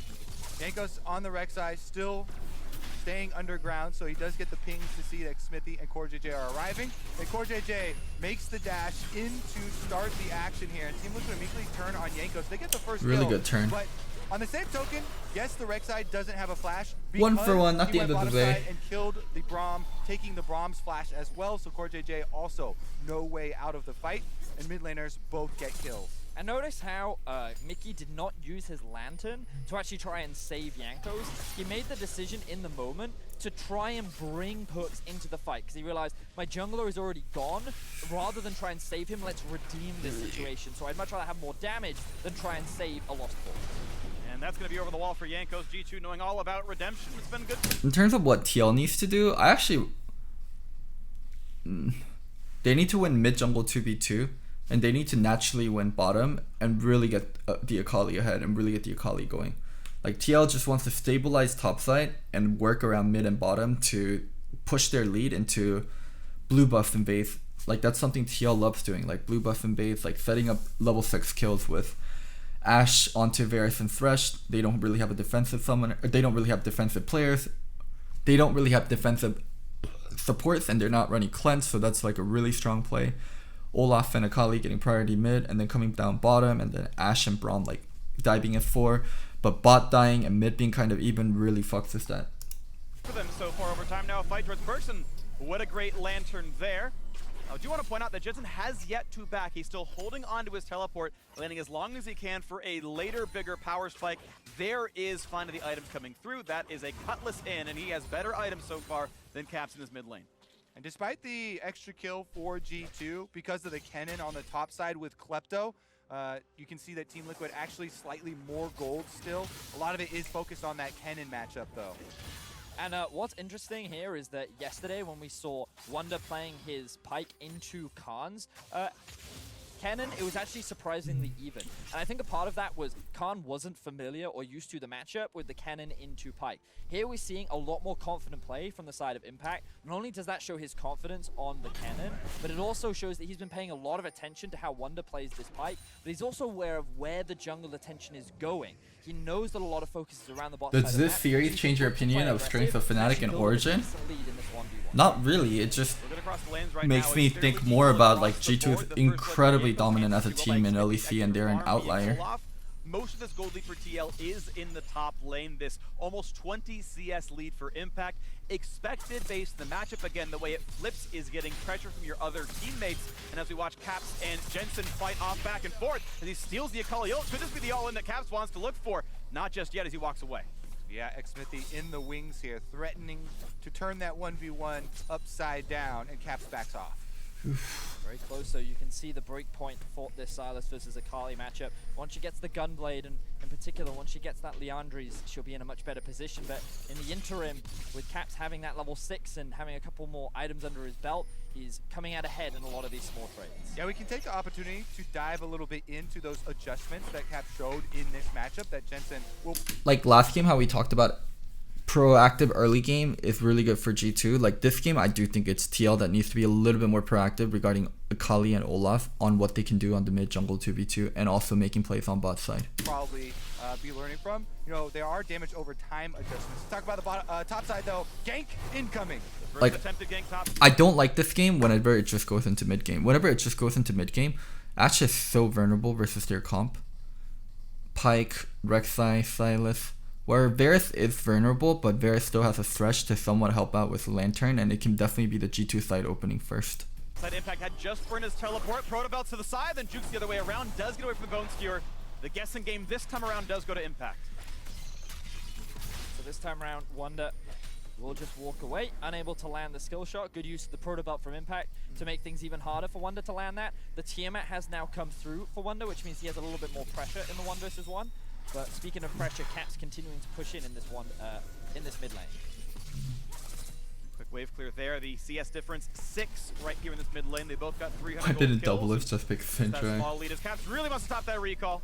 Takes a few turret shots for it, but does slow Jensen down. That might mean he loses a couple of CS on the way back. Yeah, that's a pretty big delay as far as allowing him to push up. We'll see if the teleport is burned. Jensen is going to use it. Xmithy, 2 members of G2 on his tail. It's going to be a fight over this top rivers. Mickey X roams around. A great smite for Jankos. Jukes away as Xmithy won't find himself a slow just yet, and now we have Caps recalling on a ward. That could be phase checked though by Jensen, and now a fight in top side as they trade stuns here, and the Pyke ult still up, so a major cooldown advantage and health advantage to keep in mind there is now Jankos with flash, could look for the play. The Wonder's going to heal up and knock down the wave. Redman, they didn't give. Steve didn't say anything up, else. So Wonder and Jankos could not look for the play. Impact saw an opportunity to try and at least release some pressure towards the top side, maybe find a kill. Unfortunately, does not convert into anything for him. But in terms of how the early game is going, TL feel pretty confident. We did hear from Grabs that his expectations are that if TL don't get ahead in the early, then they'll fall off. And I think one of the big reasons for that is we already talked about how Sylas into the Akali is typically Sylas favored, and it usually only gets harder unless you kind of take this pivot in terms of itemization. But also Pyke becomes so difficult to deal with in the late game because of how much mobility he has and how easy it is for him to find picks onto squishy targets like the Ashe. Yeah, the Ashe is going to have a lot of things to dodge here.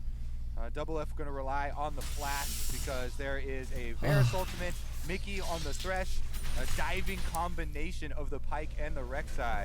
Game 2, I felt at this point I'm like, okay, TL's gonna do something. Okay, TL's gonna do something. We'll all be going for him. I should have been more worried that Pyke is just free farming and Pyke isn't getting threatened at all. And Caps have a difference in summoner spells right now. I guess I just felt happy that Jensen was ahead on Caps, but I should have been very wary of like just the Pyke free farming, bot lane dying early. And Hawkshot missed Jankos, and Wonder's roaming down with Mobies. They do not know this is a 4v2. Yep, bottom lane for Team Liquid has been pushed up the majority of this game. They're playing it cautiously now, seeing the movements. The Spidey senses were tingling for the duo of Team Liquid. They're going to back away. They weren't sure where Wonder was. They saw Caps posturing, which means that for now they will be safe. This should be a move from G2 to try and get something out of it, though. They don't have a teleport on Wonder, so he's going mid. He is in mid, looking for the pull-off on a Jensen, get out of the Shroud. Plenty of damage coming out here. Here comes the rest of it. Not quite finding the kill. Jensen not in execute range. And they're also starting up the Dragon during this, so they are going to get a Mountain Dragon in exchange for Impact, as you can see on the mini-map on Kennen, getting a couple turret plates. This is still great for Team Liquid, though. The flash. Flash force now an ult out of Core JJ. Ult's back away, and just really stays alive, but that is 3 summoners lost in the... I always knew TL is a reactive team, but being reactive, a lot of people will say, I mean, being reactive is fine. Like it worked versus G2, it worked versus IG, and it worked somewhat for SKT versus G2. But being reactive, you kind of rely on an enemy team to make mistakes or enemy team to fuck up and fumble on their plays. Like when enemy team is on point, like being reactive can be really fucking bad. The Team Liquid side, just for a couple of ults of G2, they are getting leads across the map, and now Wonder fighting with Smithy. Keep in mind, if Olaf gets too low, he can be executed, and Caps has an Akali ult on top. They are explosive here, these two. Yep, mid lane pressure here from G2. Since Jensen just went back to base means that they get to chase Xmithy out of the river, and they have to abandon that minion wave. But the reason why I was saying that this is actually still pretty good for Team Liquid, outside of them losing all their summoners bot, was the fact that they got a lot of turret plates top, but now it could be terrible for Team Liquid. Just Ash Arrow, they hit the stun on a perk, but here comes the knock up there towards CoreJJ. TP comes in as Caps joins in, they find the first. Nice stopwatch buys time, but the drag row, it's gonna... This play, I want it to happen from TL's side. I wanted Olaf Akali to gain prio and dive the bot lane. Like, I wanted TL to be the first ones to make this play, not G2. It seems very possible too, because Olaf beats Rek'Sai and Akali beats Sylas early, like, but TL never really found the window to get this 4-man bottom play going. I think it had to do with the mixture, bot side being kind of weak after they used after how they played their early game, and you can kind of see the vision too. Like, G2 is just way better about controlling their tempo. Turret plates top, but now it could be terrible for Team Liquid. Just Ash Arrow, they hit the stun on a perk, but here comes the knock up there towards CoreJJ. TP comes in as Caps joins in, they find the first. Nice stopwatch buys time, but the drag row, it's gonna be easy to juggle around as Perks finds kill number 2. And Can't G2 Akali up eat the 4-1. Sylas and Now follow? Jensen is here, She he is can, but she has to know where dives exactly in it's for a fight. TPing from. Look at the crowd control, has to flash away. Now it's Impact on top, and it's Team Liquid looking for a comeback kill, but they cannot quite find it. Finally, Protoa gets one. I think this was the loudest cheer I heard from the TL facility when Impact got the double kill here. Impact, he's gonna find number 2, and he saves the bottom lane. Impact barely scraping together some gold for Team Liquid after G2 get another plate off of the turret after the kills, topside as well. This time it is Wonder left split pushing. Take another look at this. As he said, they blew all of the summoners save for the heal on double up to bottom side, and the ultimate for CoreJJ was down as well, so they called for the 4-person dive from G2. With the stopwatch there for Mickey able to drop the tower aggro, they pull off the initial kills, they take down the plate, and then with Jensen roaming down, they make the call for Impact. Ibilian, thank you so much for the Twitch Prime sub, man. A lot of AoE damage done by Jensen. They do trade the 2 flashes there and get the last kill with this proto belt. Also, Yanko's coming in and trying to defend Caps, means that Impact will get the stun and get a... Getting the return kills are very nice, but bot lane getting doped like that is so fucking bad. The bot lane is so vulnerable now. This is what Papa Smithy would This call bot lane, like, they're gonna get doped again and dives again. in, and it looks like that he's going in for a 1v4. Why is he making this play? Well, he's doing it to bait G2 to overextend underneath the tower to allow Impact to find this beautiful setup with the cannon ultimate. And due to his great roam, they're able to turn it 2 for 2 and actually secure themselves the gold lead. And power spikes coming in. Gunblade now done for Jensen. The Rift Herald picked up with 20 seconds to summon it before the plates drop. That would be a nice 300 gold donation that he would love to get if it can happen. Right now, though, G2 pressuring top side as a lane swap around. Mickey X works up there alongside Devilt and CoreJJ. Camps going down. G2 completely taking over this top river. The fact that Team Liquid secure themselves the Rift Tower means that they're the ones set up for a siege. If they can land it onto a tower with the plates gone, it should be a pretty easy objective. But setting up for that will be the hard part, as you rightly said, Freak. It is G2 that seem to have... You can see like how much vision G2 is putting up on top side of the map and how little they have on bot side. Like, they know which side to focus, and they know their next 2 plays are killing double and CoreJJ again and again when they don't have flashes up. Especially around the top side river. Certainly with the vision here. Zombie wards and control wards flooding the river for G2. One thing I'm curious about is how they're going to get priority from mid side, because Jensen finally is level 11 with Gunblade, and so it's a good timing for Akali. No longer have any early alert system. They're going to need to use Thresh and Rek'Sai a little to help with the prio. Transitions are going to come from. Or actually, Jensen has no fucking vision on top side of the map due to... Yeah, he has no vision on top side of the map, so Caps can actually do whatever the fuck he wants, because Jensen has to be careful about ganks, Jensen has to be careful about being aggressive with trades. Caps doesn't feel that way at all. Look at the next big play. As Caps is the one to pressure in the mid lane pretty easily. Has nice mana regen thanks to his lost chapter, and off he goes around the map. Wonder roaming around quickly again, has Moby Boots, able to shove the wave in with his Tiamat, look for mid, then come back to bot lane before anything is lost. This turret is low. That is what TL had done in their 2-on-2, but there will not be any minions lost in the turret. I want to point out that Team Liquid's gold lead still is all on Impact. He basically has a over 2,000 gold advantage over his lane opponent. And that is so much of Team Liquid's power. So if they are going to fight, they have to have this cannon. The big AoE magic damage ultimate is their biggest tool. And the scariest thing about this is Team Liquid want to try and utilize that now. Because the longer they wait, if Pike can find those kills, he very quickly comes back. It's a flash for the first stun. Plenty damage towards Impact. Now trying to stay alive with Slicing Maelstrom. But here comes the rest of it. Proto buys a bit of space, but still will drop 1-for-0 in the bottom lane. So when TL started to clear out the vision top side, they switched, G2 switched their playmaking from top to, okay, they're playing so fucking defensive on top, let's go fuck with Impact instead. Impact does what he can to try and avoid the execution for Wonder, and while he doesn't get the kill to the Pike, unfortunately he cannot get away from death. Impact actually goes down. G2 attack Team Liquid's biggest strength, and with that, a counterplay on top side. Rift Hold is activated, Hook is landed, but again, this is the weak side of the map right now for G2 because they committed 2 members to go kill Impact. Yeah, and I like this play from Team. Hey Loco, can you say what Captain Jack says about Scrims, Perks, and Tom Kench from the SKT G2 Game 5? Thank you so much for the donation, I'll check it after game.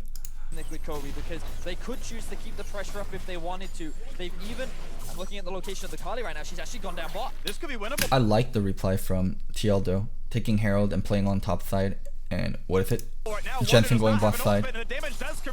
This rotation from TL was really nice. It keeps them in the game. And they make sure they're not just laying down and letting G2 run over them. Right now, even though they lost Impact, Akali gets himself another kill, and they're able to secure a top tower, so they sit with the gold lead still in their back pocket. Definitely strong from the Team Liquid members to maintain their poise. Even though Impact does get killed, the answer is even better. Rift out on top side, get the tower, and Jensen transitioning down to bottom side to answer with the kill. G2 though, still pushed ahead, got the bottom turret, Elemental Dragons the next objective. And we can see the clear difference between Game 1 and Game 2. Team Liquid did not concede as much in the early game. They weren't losing all across the board, and Jankos was not able to snowball kill after kill after kill. So now they're transitioning into the mid game with a 1.5k gold lead. Their cannon top is extremely strong, and Team Liquid are actually the team that's in the better position to force fights. And again, we keep looking at this cannon top, Impact. He has flash available, teleport available, is level 11 with the Proto belt. There is so much power here for Team Liquid. The big like TL's ahead in gold right now, and Akali's out of state where she can beat Silas in a side lane, so like at this point of the game it's actually not that bad for TL. Team fights have been what they have relied on. 2 for 2 on turrets also, 1 for 1 on Dragon. If that is going to get them back into this series, game's actually even. It's just so surprising, like the game just breaks apart so quickly. Impact and Jensen are the gold leaders of the game. It's now the TL solos in the driver's seat.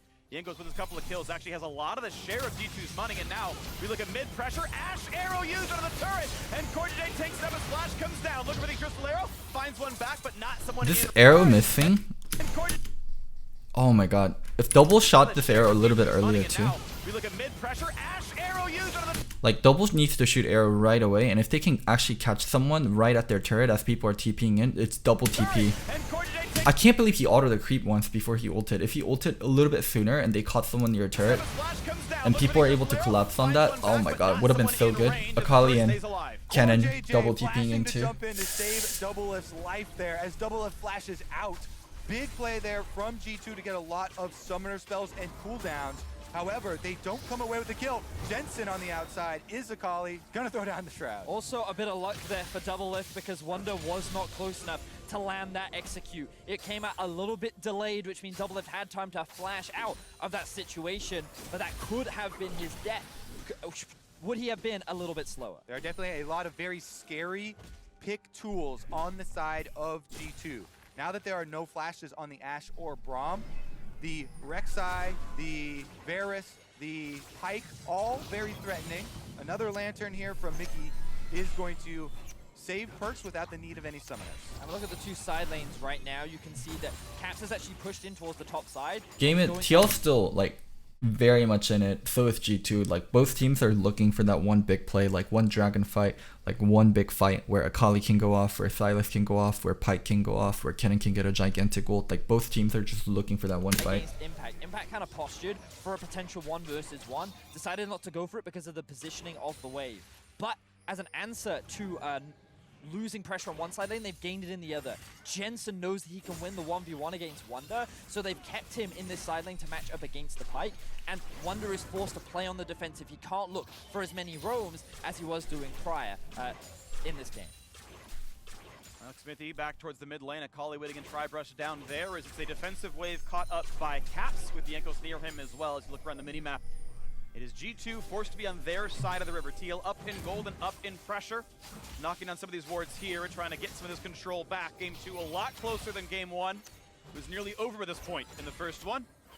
Good to see some signs of life for the North American squad. Yeah, and there's so many ways that these team fights can look.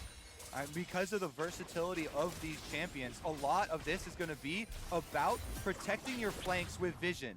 Xmithie does get hooked in, but it's not going to be a dangerous area because Team Liquid have been able to carve out an area around the mid lane here with a little bit of true sight. The thing I'm most scared of for Team Liquid is this Pyke. If he finds himself one thing that's problematic is like G2 is already like pressuring TL's mid.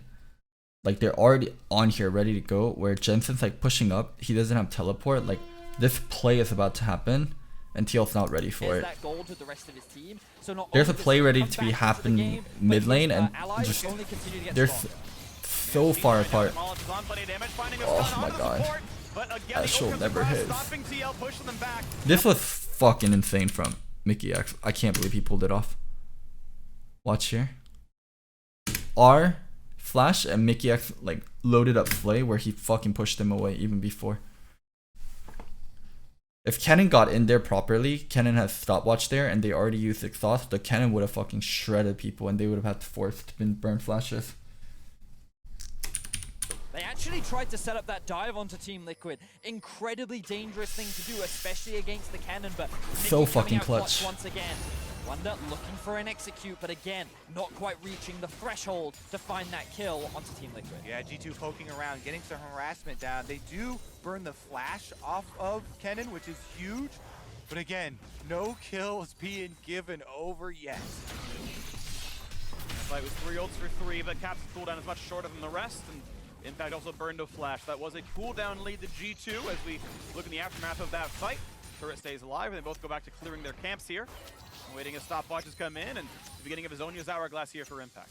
Mickey X here. The exhaust is critical in dealing with impact on the Kennen. Also, the flays backward to deny Kennen those initiations are what will mean the difference in these team fights. Whether G2 gets caught in the big electrical storm or not. Right now, they have a pretty good flash advantage there. Like, game is still even. Like, for the last 5 minutes, it's been like G2 almost making a play, G2 almost making a play, TL almost making a play, but no team's like play actually went through. Perks having his own and the access to the Lantern has made a big difference. I completely agree with you as well, Kobe. I think that how each team executes upon these fights will be so crucial in how this game plays out as the Enchanted Crystal Arrow lands. Cordier takes it and burns the cleanse to get away like from G2's been trying to get this mid turret for the last 5 minutes. But that is still a great Enchanted Crystal Arrow as one turret does fall. Now the hook into its impact. They're gonna burn him down. This fight is so bad for TL in terms of timing. Like 5 seconds away from Kennen ult. If Kennen ulted here and then you stopwatch, this is completely different. He gets a stopwatch off, but not the slicing maelstrom. Here comes the engage. It's all about Olaf, and it's about Akali. Wonder finds it first, and I didn't like Jensen's target selection here. Here comes the engage. It's all about Olaf, and it's about Akali. Wonder finds. I think rest of TL should have ran towards left side. I think Cavs and Wonder, like getting them off here would have been so valuable. It's a 1-for-1 so far to the back line. Jensen killed the Bears. Second, Xmithie is low, but the team able to push forward. Team Liquid lose the turret. They win the fight. Now it's time for round 2. Jensen is low, cannot find the kill. It is Cap who says he can get the. I feel like if they use spells and collapse on left side and they're actually able to win the fight on left side, it's so much more advantageous. It's 3v3 now in this fight as the channel comes in. Look for the pull. G2 get kill number 3. And number 4, Doublelift is alone and he will die. The ace for G2. It all came Like killing the Bears is so meaningless. They should have chased down the Pyke and the Silas. Down to execution in the end. Things were looking so good for Team Liquid at the start of that fight, but the longer it went on, the better it was for G2. Caps comes up clutch. He gets the turnaround for G2. He finds the triple kill, and they walk away the victors. It was all the re-stealth from Caps and Wonder after the team fight, going to their control ward and pulling the surprise attack. Here's another look at the secondary initiation. Impact with the Zonia does deny the execute, and Xmithy goes in on... Would have loved Jensen flash ulting Wonder instead of going for Perks here. I think Wonder is much more dangerous than Perks, and Wonder just used flash here too. To create some room for Jensen. Perks already burned flash, like, and Wonder's so vulnerable, and rest of the team blessing on this side. Flashes over to finish the kill onto Perks. At this point, Team Liquid split, and they lose track of Wonder and Caps. Going into this control ward on that bush, like we talked about, they find the surprise onto Jensen. While CoreJJ and Doublelift were pushing mid lane, they simply cannot join to make the 4v3 matter. And G2, after picking up that kill onto the Akali, they can turn on the rest of the Team Liquid members. And now a play towards Wonder at very low health. He's going to find a stun on the one side. And without the Lantern, Perks is an option, but no. Puts the ult down, able to walk away. And Wonder, regen 70% of damage taken. He's back to fighting shape right now as G2 looks to fight more. Kennen is sitting in the bot lane. He does have his teleport and the ultimate available. Looking for potential flank wards on the minimap, but currently there are none. TL choose to disengage, and both teams just continuing to posture. I think you hit the nail on the head, Kobe. That decision-making from TL in that moment, if they'd all just committed to either going for the mid tower or grouping in the river, maybe that fight could have gone in their favor, but the split decision, G2 was immediate to capitalize on, and they were able to get the outplay. Top side. Looking for Caps. He does have the Akali ult under his wing, so he can get really, really far. TP now comes in for the squad. Look how much damage he gets towards Jensen. Nearly picks up the kill, and the reinforcements are in. A stopwatch burn, and in goes Kennen trying to turn it around. 1 for 0, make it a 1 for 1. Wonder is now dead. Xmithy. This is where like the game switches. Like the last two fights is where like the game just flips on its head. Like it's even for like the entire game, and then like 2 fights and then the game fucking done. Like 2 fights, Silas 7-1, the game is done. If Akali 7-1, the game is done. Like it's just those 2 fights like that determine the game. Oops. Akali and Silas, like these champions nowadays, like when they get kills, it's so fucking crazy. For G2 to force right now. They already have plenty of wards down. They're gonna go straight for it. Claps has arrived. 7 kills on the Silas, takes the better of the matchup. And look at this, a 2,000 gold lead. Baron of formality. Team Liquid will only knock down an outer turret. G2 will not be stopped this close to the championship. Things were Now so it's close League to of Silas. Silas level 16, around 25 minutes. He's gonna have 3 items. He still hasn't recalled yet. Once he recalls, he's gonna get another item. Like, holy fuck, this champion's unstoppable. Look for JJ. He's gonna get that kill. I pretty much guarantee it. Braum running for his life, but he's gonna fall as well. Make that kill number 8. Yep. CoreJJ stays around to finish off the turret for Team Liquid, trying to get something back for themselves. Wow. G2 now with the Baron buff. 20k damage done in this game by Caps. What the fuck is that champion? Go for it. Doesn't have vision on the enemy side. Yankees will steal away some of these camps, but that top lane play snowballed out of control for Team Liquid so quickly. We're going to have a quick look back at it. Notice how quickly Cap steals away the Akali ultimate, but also notice that Jensen doesn't have his ulti as well. So the moment that the TP comes in, Team Liquid realize they have to disengage. If they can get the Kennen in, maybe they can turn it around, but it's already a 3 versus 2 by the time the Kennen shows up. Yep, G2 also had Yankos en route on the way to the top side, and G2 now wearing the Baron buff will siege on. I mean, people talk about how much of a stomp it is for G2, but those 2 fights were really close, and few decision making would have changed the game completely different for both TL and G2. Like, if Akali made a few different choices, if Silas made a few mistakes, like these carry champions, when they're ahead, they're like the core part of the game being so fucking snowbally. On mid lane.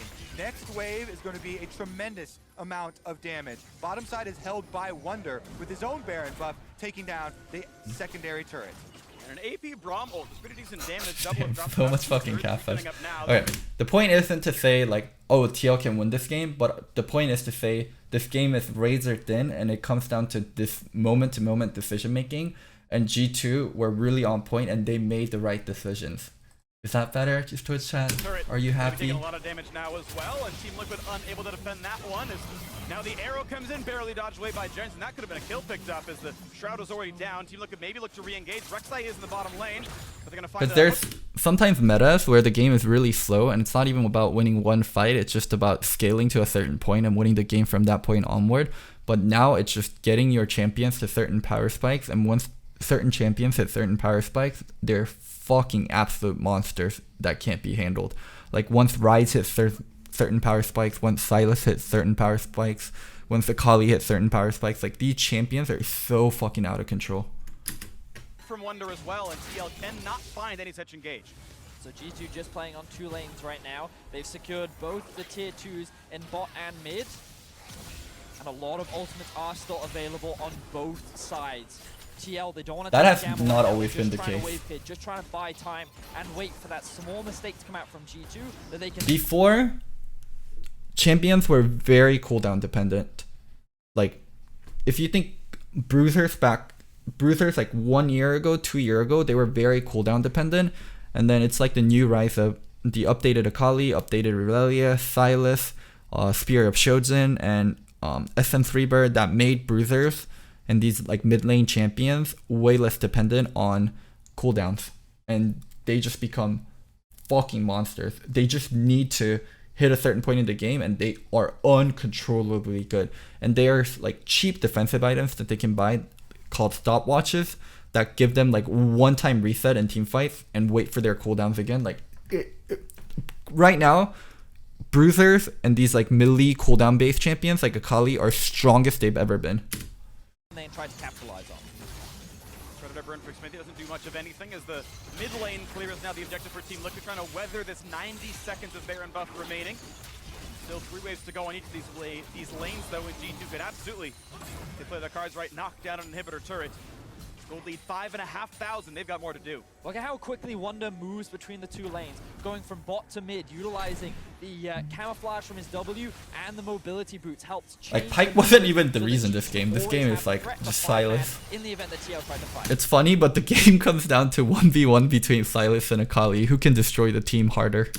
Another attempt right now is pretty good damage comes out of Cap, but able to walk away, not getting caught just yet, waiting for what could be an engage out of TL. This turret chunked lower and lower. 2 more cannon shots will knock it down. And right now looking at the bottom side, a nice stun, and Wonder kites away. Now is this the attempt for impact? They find it slow. They find almost the stun, and Yanko's gonna burn the stopwatch. This could be the team fight. In they go as he's still slicing Maelstrom. And it is just that, slicing up Team Liquid. And God damn, that fucking Sylas ult. Burn the stopwatch. This could be is this the attempt for impact? They find it slow. They find almost the stun, and Yanko's gonna burn the stopwatch. This could be the team fight. Imagine if Kennen had a gap closer.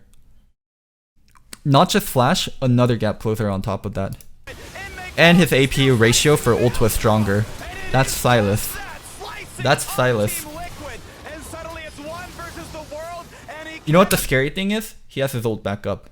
So if the team fight lasted longer, after he did that Kennen play, he would steal Akali ult and then he would do double dash and have his cooldowns again. Like, that is that champion. Sylas is worth at least like 2 to 3 champions whenever he gets fed. Stop it! A clean ace, and even as fast as the last one. G2 looking at a sub 30-minute win, and they are a single game away from Europe's first ever MSI trophy. G2, the kings of Europe, about to be the kings of the world. The early game was so much closer in this second game. Team Liquid were in a very good position. Impact on this cannon was so strong, but in that one single fight where they could have swung it in their Betty is literally saying the exact same things I'm saying. favor, unfortunately, they couldn't turn it into a big enough lead. G2 did a really good job utilizing all of the possible... How was the atmosphere after this game? I think people that knew League of Legends better knew the series was over. And the people that didn't know League of Legends better and that were just TL staff were like, oh, we can reverse sweep this. We reverse sweep TSM. I think the more you know League of Legends, the more you knew the series was over. Thank you very much, guys. Indeed, it is now a 2-0 for G2 Esports over Team Liquid. This game did look a bit different, I should say, from the very beginning from Team Liquid. Of course, that game one went way too quick in the beginning, and I do think they chose a different approach in this one. Yeah, right off the bat, Team Liquid goes with a lot of lane priority and specifically moving towards the Olaf, which has been a great contested pick in between. After the analysis, I watched the clip that someone and then just looking towards the bottom side of the map, they have great ability to kite back from Rek'Sai. So I was certainly concerned with Rek'Sai later on in the game and trying to find any skirmishes. Yeah, I mean, I think one of the things I did like Shocked with that 3-0 G2 predictions. Fights, right? You What a goddess. That game number one, it was so much about scaling, so much about sitting back. In this game, they had the ability to start fights with the... But Loco, you just made a case for how close it was. How does that add up with saying the series was over? I told you how close it was until a certain point and the game blew up. And at that point, I felt like G2's making way too much good decisions. And TL isn't on the level to make those decisions. Ash Arrow, there's more ability to be proactive for Jensen. Impact can start fights with these flanks on Kennen. And at the end of the day, I think they had the tools. G2 was just better at the critical moments. Yeah, I think that showed as the game went on. However, what I do find positive about Team Liquid is in the early parts of the game, they kind of rolled over and died in game one. This time around, I feel like they did want to put more emphasis in starting to turn around the fights and not just go quietly into the night, which is a positive. But as you said, unfortunately, G2 just had so many good counters. And I have to give so much credit, I think, honestly, to Mickey X, forcing out the flash and the summoners from the bottom lane prior to this play, then starts off the dive with a hook on double lift, making it very easy. But this counterpunch was critical for TL staying in the game. A wonderful turn, and for Impact to come through the lane here, had no idea he was coming through. They saw Jensen coming in very quickly, so they thought they can burn him out quickly. Wonderful play to get a double kill on Impact and set that one proto belt take, yeah, actually hitting the Silas. See how this game is going to play out, and I think immediately you also see Impact has the capability to do that time and time again. He is fantastic on that Kennen. Akali's getting pretty fed. It looked good. So where did it go wrong for TL? I think, you know, there were some small moments where they did kind of fall short. We saw, you know, a number of times, not perfect coordination, Wonder actually slinking away with very little HP. I think getting a little bit too excited in some of these fights. Fight around mid lane where we had Wonder and Perks being able to actually slink away and set up a trap for Jensen while the rest of the mid lane was actually, you know, pushing. You know, these small moments and these small plays that G2 was able to make, I think were so critical, and it really speaks to how calmly they're playing. I mean, track Wonder, look at his health. He's running away at about 5% HP. TL are thinking, we're slamming this fight. Let's go forward. But the presence of mind to drop the pink ward. Here, I'll explain this decision making a little bit more. That G2 was able Look to at Jensen here. so critical, and it really he has his second proc of R coming up. Speaks to how calm. So he flashes to chase after Perks, and so does Olaf, like go after this way, but the whole of TL should be chasing after Wonder Caps instead. Like Perks is not the target. Playing. I mean, track Wonder, look at his health. He's running away at about 5% HP. TL are thinking, we're slamming this fight. Let's go forward. But the presence Jensen of mind sees that Pyke went left. When he uses Flash and R, he gets to see the vision of Pyke. Pyke isn't true in this. As long as you're in that range, you get to see Pyke. Caught out. Team Liquid as a whole are... Just take a look at the three. Why is the ultless Pyke higher priority than a 2-item Varus? Because 2-item Varus is worthless once he flashes over the wall and he can't participate anymore. Man, unit at this point thinking we can't help them at this point. We want to be able to get away, but they notice that the movement speed from G2 side is catching up to them, so there is no way for them to get out of that one cleanly. No, there wasn't. Unfortunately, this started to spell the demise for like, Team once the Liquid. Varus flashes over that wall, like, Varus is not part of the fight. Pyke and Silas are the important parts of the fight that they need to kill. Those are the main threats. But all Caps does is he just steals whatever Akali can do or anyone else can do on that team. And he also steals, I don't know, I think he deserves it, MasterCard player of the game because of it. Yeah, so I remember, you know, when we were talking about the composition that Team Liquid has and how strong it was having all the engage points, the Kennen ultimate, the Ashe ultimate, guess who loves that? Anything you can do, I can do better. Hell yeah. And 46% of team damage. Perfect play from Caps, who, even when they were at a deficit, he was always finding moments to like trade back for his team. And when they finally came into the game and had a great advantage for themselves, you saw to the last team fight at the very end, the Kennen ultimate that just tore Team Liquid apart. I mean, we've seen, I think, two of the most dominant Silas games in the entire tournament, both from Caps. Had one earlier group stage. This one here, again, very, very impressive. I do think, though, TL, at times it felt like perhaps they're a little bit shaken. They're feeling like they need to force more than they do. You know, even in that replay, seeing them try to go for this pick on Cap's top lane, you don't have a Akali ultimate.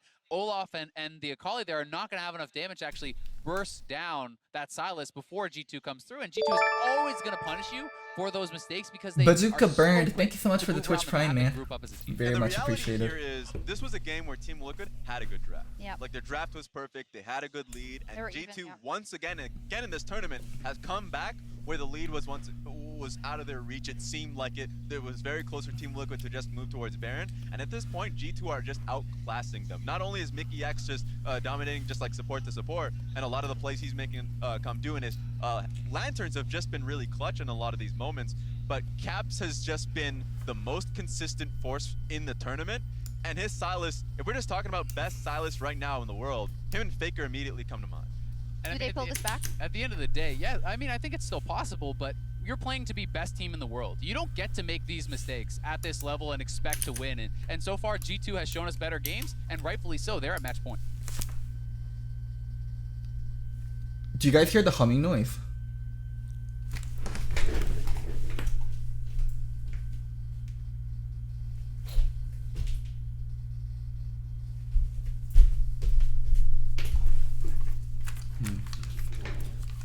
I think it's not my room. They It's are not my at room. match point indeed. G2 having a fantastic time on the Rift so far, and so are the fans here in the arena. Of course, throughout MSI 2019, MasterCard has been highlighting the best fans in esports, and today is no exception. Holly and Jonathan, they're getting married next year, and they decided to come to Taipei for a pre-wedding celebration.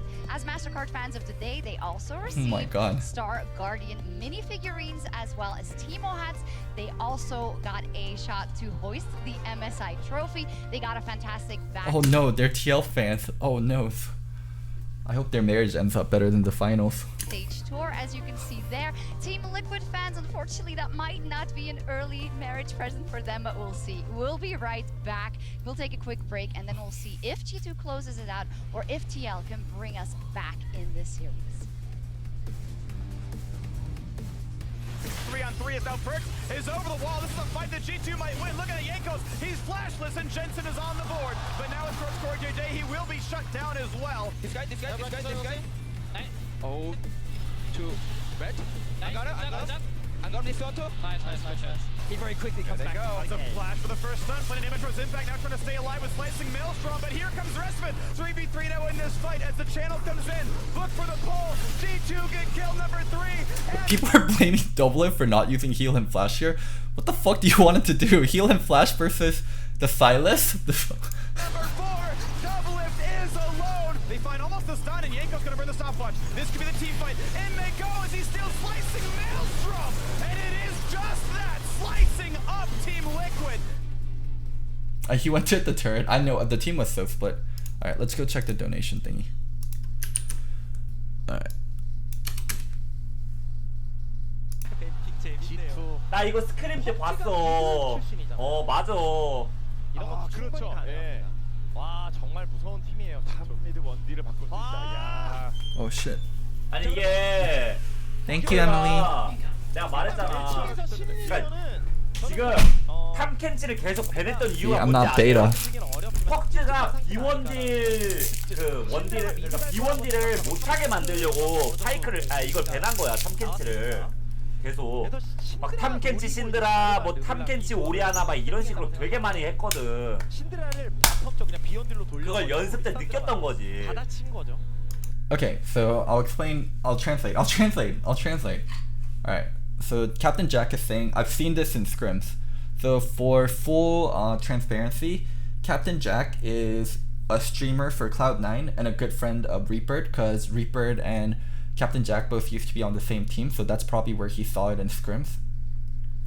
So he's saying, I saw this in scrims, like that's why SKT kept banning Tom Kench. Okay, now I understand SKT banning Tom Kench, because I was criticizing the fuck out of SKT for banning Tom Kench, because I thought it was stupid as fuck, because I thought it was SKT's best champion. Why they banned Tom Kench is they kept running Syndra plus Kench and Orianna plus Kench, and it was really hard to deal with in scrims. So they wanted to make sure G2 couldn't play that, so they kept banning Tom Kench. That's what Captain Jack said.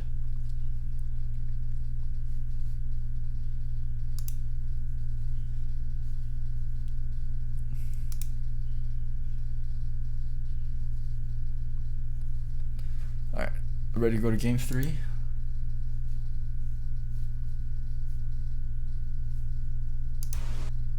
The title Oh man, last game.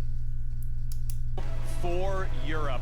Players ready to go. You see them in their room taking last lessons and opportunities from the coaching staff. Team Liquid doing the same. This must be a reverse sweep for TL to win. Thankfully for them, they've been there before. That was how they won. Wait, the game is 18 minutes, but the VOD is 1 hour and 10 minutes. What the fuck? Won the LCS title and got here in the first place. Yeah, I mean, for Team Liquid, I feel like that the North American fans are still behind them. They showcased in the second game that they could have a much stronger early game. It was just that single mid-game indecision that resulted in G2 snowballing from that point. And if Don't worry, guys, we'll check the veteran tweet series after. and they can look to maintain a solid early game in game 3, then maybe they stand a chance. But we need to see them playing through Jensen. We need to see them better enabling their mid laner and preventing Caps from having so much control around the map. Yeah, I think we need to see a little bit more of the attack look that we saw from Team Liquid versus IG when they took down the reigning world champions, versus even G2 in the last day of group stages. A lot of it was them attacking mid lane opponents. Caps, I'm glad you bring him up. He has been huge for G2, specifically in this matchup versus Team Liquid. There are also Mikey other Sharp, thank you threats. so much for the Twitch Mickey, Prime I sub. thought, not only was he good offensively, finding that first blood for G2 on the bottom side, but defensively as well on the Thresh. I mean, this guy has gone through so much this year, working through injuries, coming guest out today on is the double lift. international stage and It's not double lift, but the guest today is as good as double lift. performing so well. It's got to be a good feeling. I mean, it has to be, because for G2, the What's whole with that goal static? this roster was to try and get the best I'm sorry, I player can't from fix each the static position noise, there's in just Europe noise. to make this star-studded European roster. And it was Perks' suggestion that he moves into the bot lane, he brings in Caps, and they perform. They have what is considered to be the strongest roster, and many people doubted, many people were worried in Europe that it wouldn't be able to perform, that it wouldn't be able to compete. It's just- but they had an there's just extremely noise dominant from split. the- They dominated the like some- finals, and now after taking down SKT, I have no idea. they're Let me see if I can go fix it.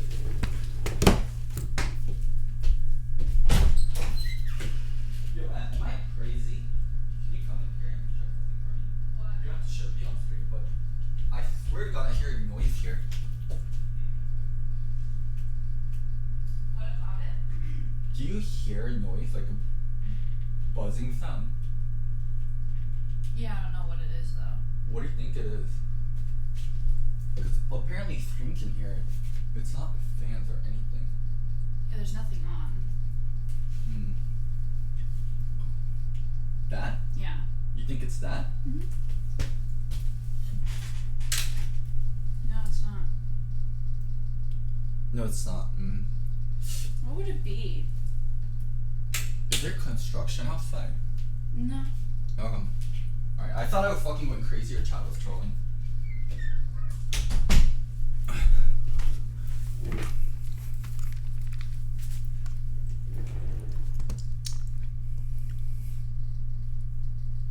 I'm just gonna talk a lot. I'm sorry, I can't fix the buzzing sound, or I can lower my mic. That's the only thing I can really do for you guys. Sorry. one game away from securing their first international championship. They didn't just dominate the regional final, they set a record for fastest best of 5 in EULCS Better? or now LEC history. I just turned down the sound. Slaughtered I just turned down my Origin mic. 3-0.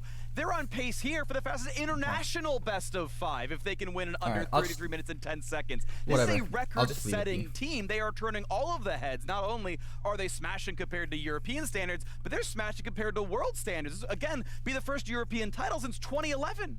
And remember, this team already at Worlds, before they even picked up Caps last year, were one of the biggest upsets over RNG. Such a huge accomplishment. And then making changes to become even better. Certainly, this is the EU super team. Yeah, and it only gets more exciting from here. We'll see if Team Liquid can mount the comeback. It is definitely a difficult mountain to climb, but again, you remind people of the finals noise when is TSM gone, were thank 2-0 God. up.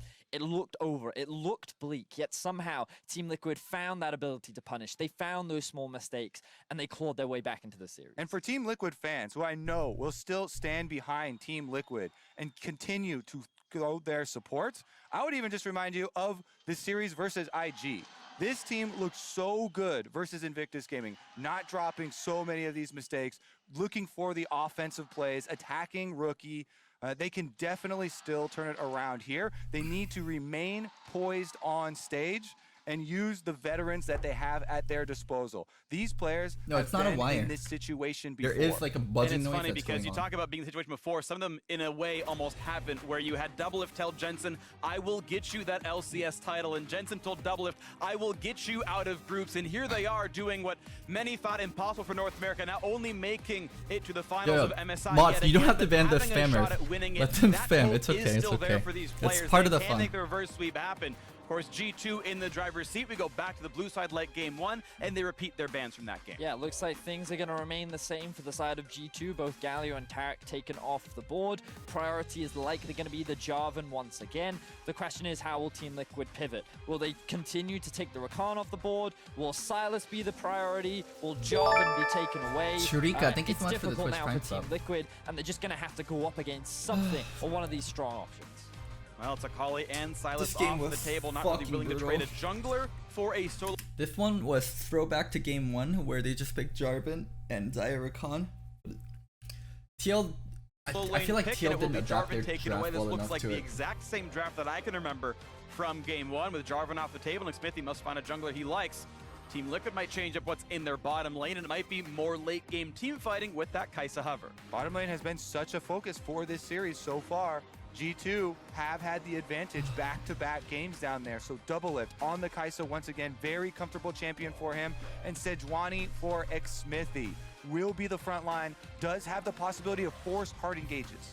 Wow, and it looks like G2 immediately going to go. This felt so weird for me. Why not just go into Rek'Sai? I don't get why TL was so against the Rek'Sai pick.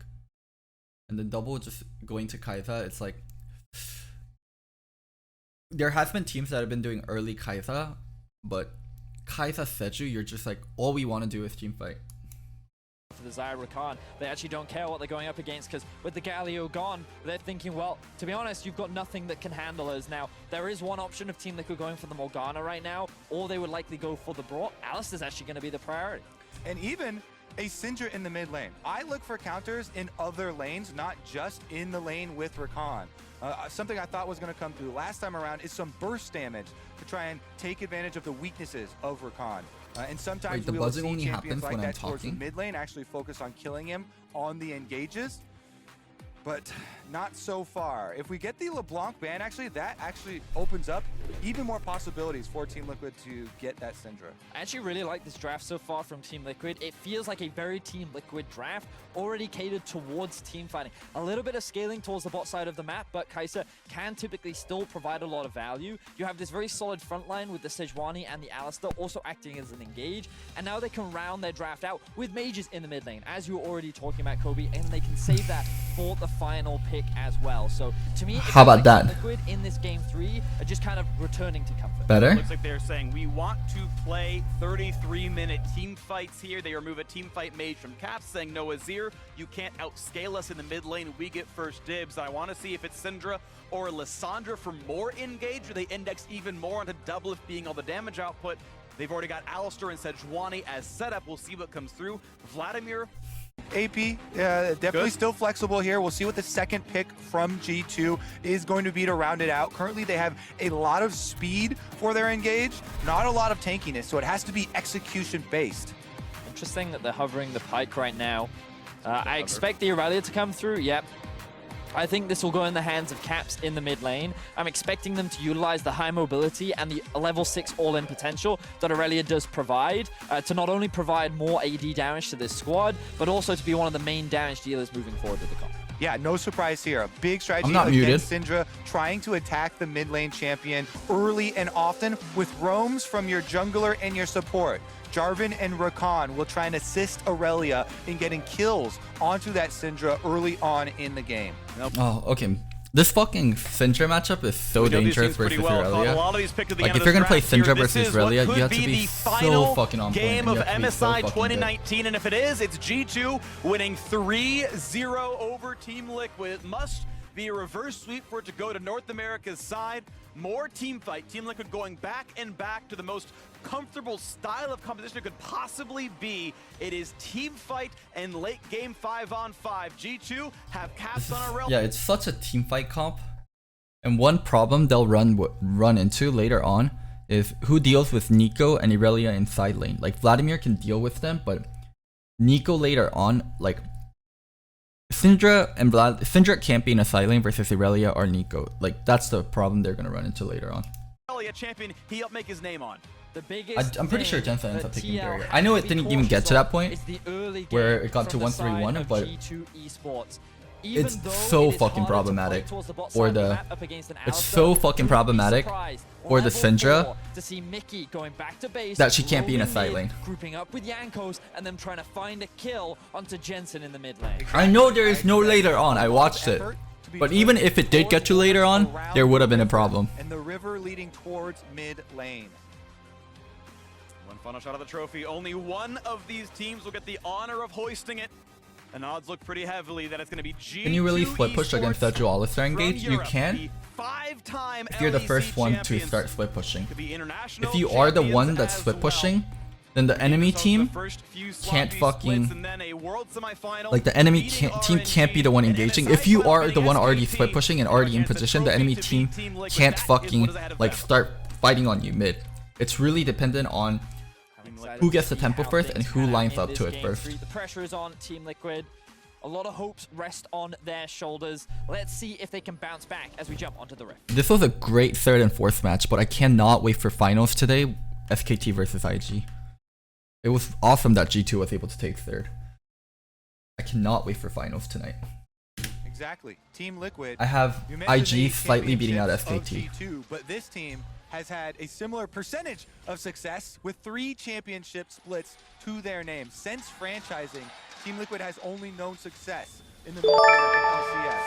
And now, thank you so much for the tier 1 sub, TNT, this is their chance Nam to Top. prove that what they were built for was not in vain. Exactly that, what they were built for. And that's the biggest thing that I'm looking for Team Liquid. We know they have the potential to battle the best. We know that they can upset world champions. Let's see if they can do it today as Rakan, that sneaky level 1 play, he's made it into this brush. Xmithy has no idea. You can see Xmithy taking a lot of space away from Jankos, will be knocked up, but is going to follow up CC. A flag is all it's going to land here. It will chunk him a bit low as he keeps taking a couple more auto attacks. A flash follow, actually, over the wall from Jarvan, trades those summoner spells. Another aggressive invade here from G2. I thought that flash from Jarvan was so troll. What the fuck is he gonna do? He flashes, Xmithy's at 200 HP. Jarvan can't do 200 HP burst. Oh, but Ignite from Mickey. Okay, that's why he flashed immediately. Actually, no, that was a good flash. Ignite plus auto plus stuff, he actually would have died. Flash follow, actually, over the wall from Jarvan, trades those summoner spells. No, Ignite plus damage would have actually killed him. Yeah. I didn't think about the Ignite, because Mickey X was right there, and the fact that he wanted to hold Ignite. Okay.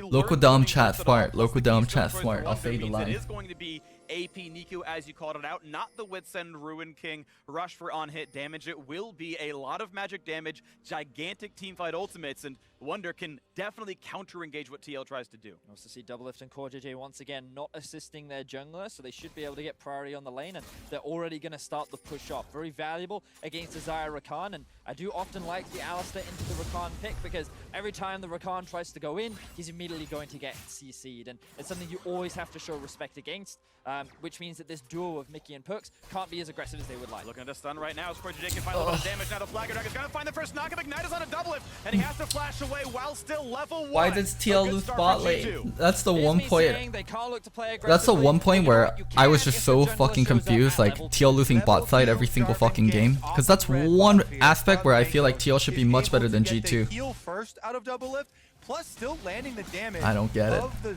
EQ there, Nino, understand. Also getting flash. That is 2 summoner spells once again blown on the bottom side of the map very early on.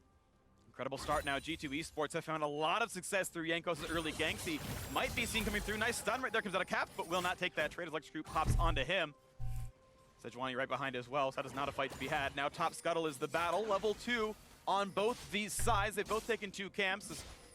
Xmithie looks to fight now. Yeah, no smite for Xmithie, while Jankos does have his, so pretty much no chance to get that Scuttle Crab, and Jankos is going to hold on to the smite and just auto it down.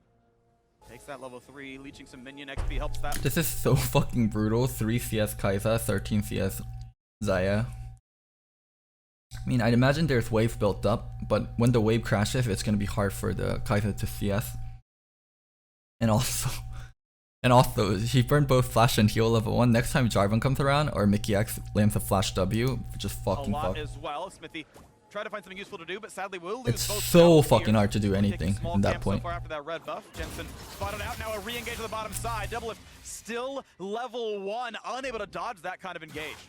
Mickey and Perks continuing to play on the offensive.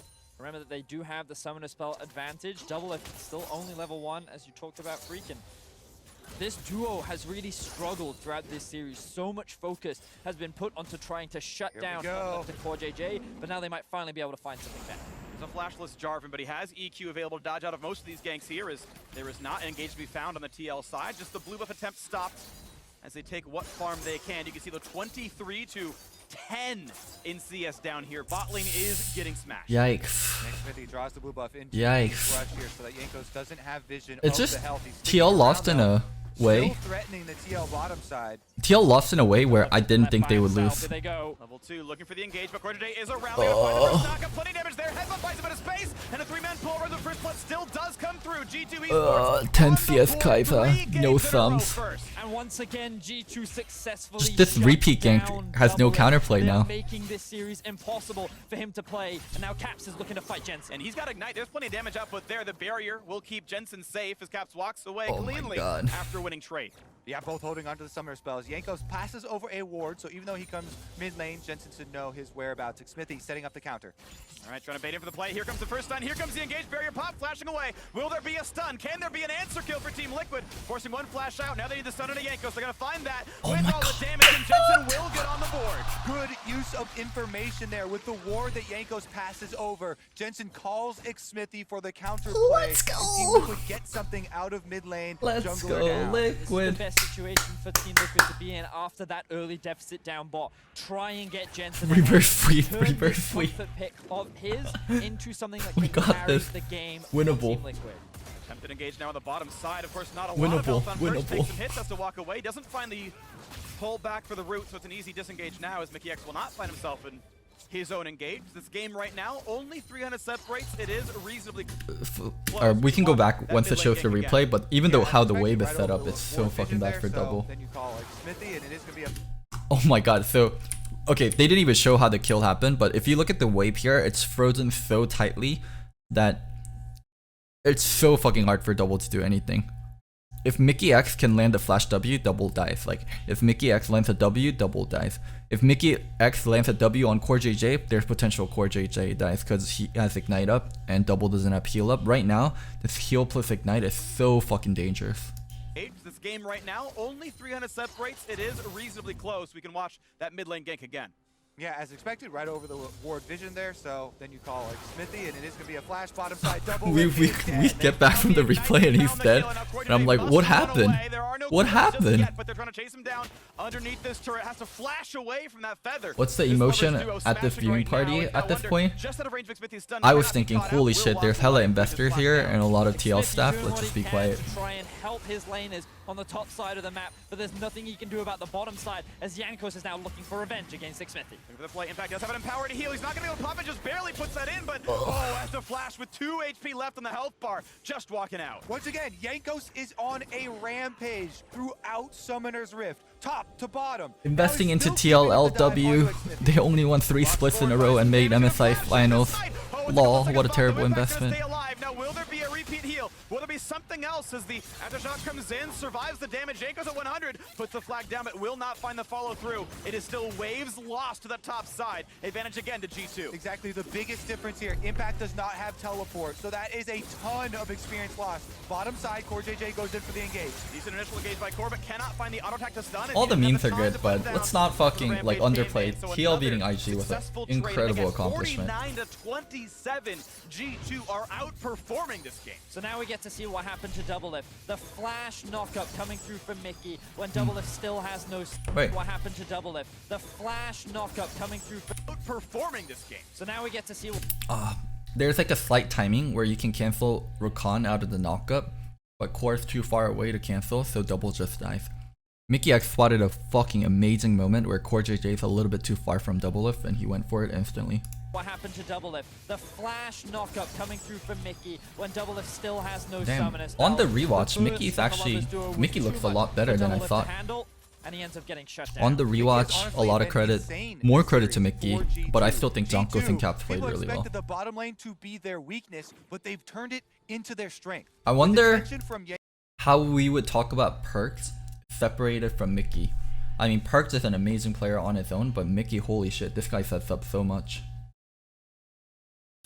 Attention in the early game, Perks and Mickey have been outstanding. He's also Mickey is also a player that Perks has given so much credit towards. This guy has been one of the most consistent, one of the highly rated players in support position in Europe, and he's brought that knowledge to G2. He's shared that knowledge with Perks, and while Perks might not be the most experienced AD carry, Mickey is definitely an experienced support. Meanwhile, Team Liquid need to rally around Jensen in the mid lane. The Syndra with the kill, level 7. Cooldown on the ultimate coming back up.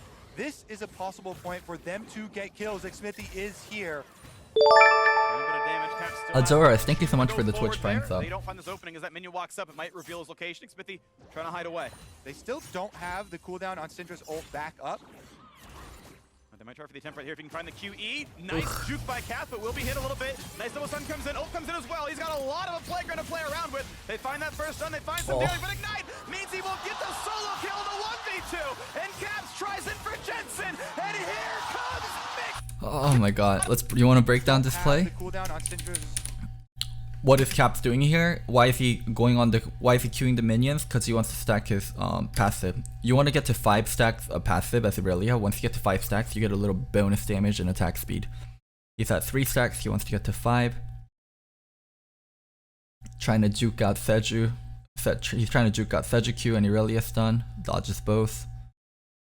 E stuns both. Dodges this part of Seju on EW. Q. Ult. Q.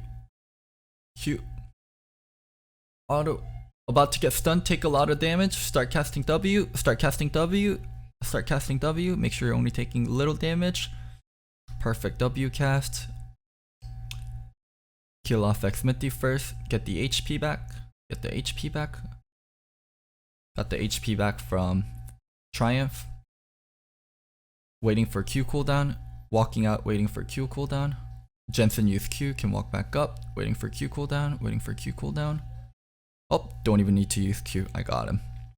Even if Mickey didn't come, I think Caps would have been able to kill there because Q came up. G2 slaughtering Team Wait, Jensen didn't barrier. Did he actually have barrier up there and he didn't do it? Caps with the monumental outplay. 1 versus 2 is able to shut down Jensen and Xmithy. It's a spectator bug, okay. That right there is the best. Yeah, if he mid had laner it, then in he would have Europe. used for sure. Maybe the best mid laner in the world. Looking at these performances now, looking at more and a doublet forcing him again to burn both summoners a second they come back up. Team Liquid cannot buy an advantage. And again in the top lane, Caps is everywhere. This is an absolute slaughter here. G2 dominating all points of the map. Jensen, he goes for comfort with the Syndra. Team Liquid try to play through mid lane, but they cannot lock down Caps. The beautiful sidestep to dodge the stun, getting the double stun for himself, and then throwing out the ultimate to get multiple procs. Oh, he missed the Q there. Getting the double stun for himself, and then throwing out the ultimate to get multiple. He didn't hit Jensen, he went on Xmithy again, so he didn't get the reset on Q. Enable him to get He would have gone Q. Yeah, Caps absolutely insane here, using the mobility of Would have been under turret. Aurelia. Oh. And they pick up the second kill onto Jensen. That was Team Liquid trying to force before the Syndra ultimate cooldown Damn, was there. wow, he played because this they so feel next level. Like, we're rewatching this, and like we're breaking it down like bit by bit by bit, and we're like, of course he doesn't want to Q there, he's in turret range. like, what the fuck are you talking about? Like, we're like being fucking anal about like something that happened within a second. This fucker like figured out what's the best course of play like the moment he saw it, and like we're sitting here breaking it down. Pressured at all points on this map, and they were looking for some Insane. area of hope. And now the gold gap is 3.5k in G2's favor. This is what this Insane. roster was built to do. This is what it was designed for, international success. Perks wanted more. And right now, they're only one game away. I play it the exact same way too, guys. It's a move from Perks. I do As this the shit in captain my of the team, D4 be games all willing the to time. switch Not that roles impressive at all. to make the team stronger and climb to new heights. Now they are at those heights, and G2 looking to put Europe on top of the map. The choice that all these players made. This ward right here, spotting out Xmithy. CoreJJ realized, oh fuck, they're watching us, they're watching us. He realized they started playing different moment. Xmithy started getting ready for a gank, so he placed down the pink ward. Caps is probably the hottest commodity in Europe, the best mid laner. He says, I will join G2. I will be the cornerstone of this super team that completes the squad. And from World Finals to MSI Finals to most likely now an MSI trophy, this team is doing exactly what it set out to do, what all the players promised each other. TL now setting up for a play down towards the bot side of the map. G2 are wary of this because they saw the control ward, they tried to clear Ward it was out. just placed? but Did they didn't just quite place have it? the Okay, damage they to just secure placed it. So But they're now they were back on feeling the back gank. foot. If Jankos they with this if they information, just he placed moves that up ward, towards top side, then setting Zaya up Rakan to was feeling the secure gank. this. At Zaya Rakan, Rakan can play so far forward, and Rakan has 3 dashes, E, and a W, so the way they positioned, they knew the gank was coming, and that's why they did the ward then. Pressure continues now across that map as it's a 23 CS lead topside for Wonder with only about a gank and a half even to his name. That was enough to just completely push Impact now out of this one. He's got pressure. It's a quick buff steal and now an attempted 4-person dive in Caps. Is his Spidey sense tingling? So far he's just fine and TL cannot find their opening. Yeah, G2 calling for the missing there from the bottom side. The 4-person mid does not work out. Impact on the top side, fighting for some health as well as some minion kills. Another fight now in the mid lane. They get plenty of damage to that Jensen, who has to burn both of them to get out of that one. I'm just afraid of what Jankos could have done to him. This is the lane going away and a re-engage in the mid side. They find a stun, stopwatch popped as well. Okay, how do you win the 2v2?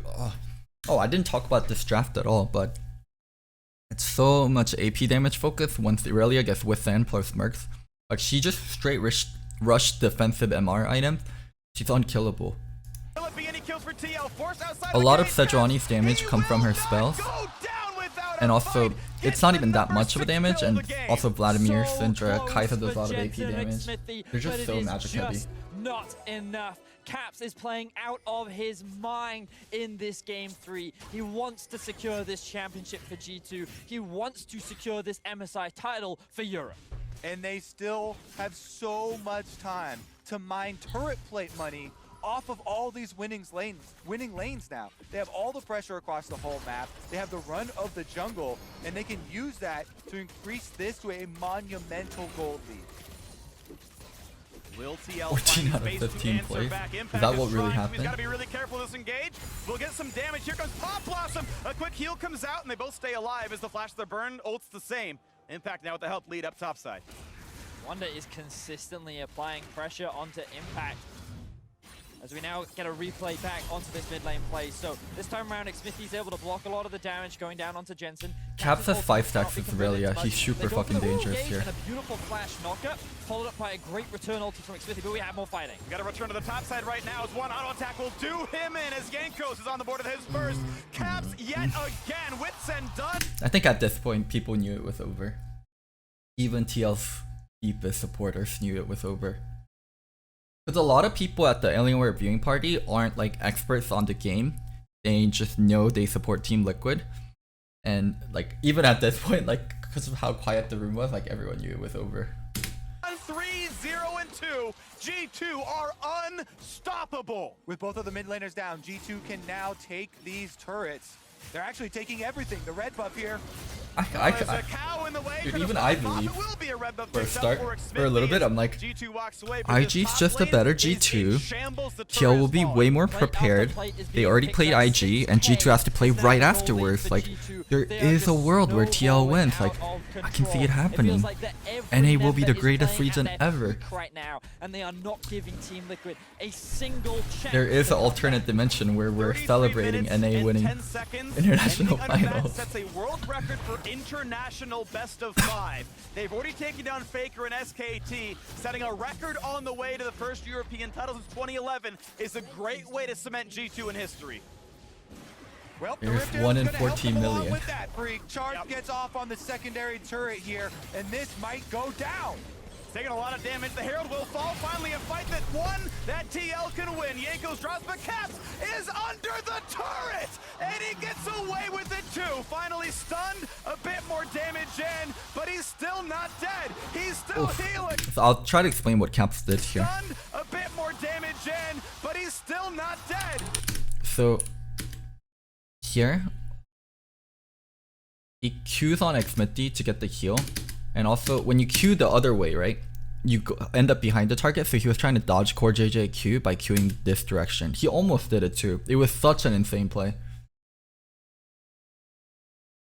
There's an auto that he missed, but that Q again towards Sejuani, he was holding it until Core JJ was nearby to try to dodge the Q. Bleed, but so can TL's base. It's already 4 turrets in 14 minutes.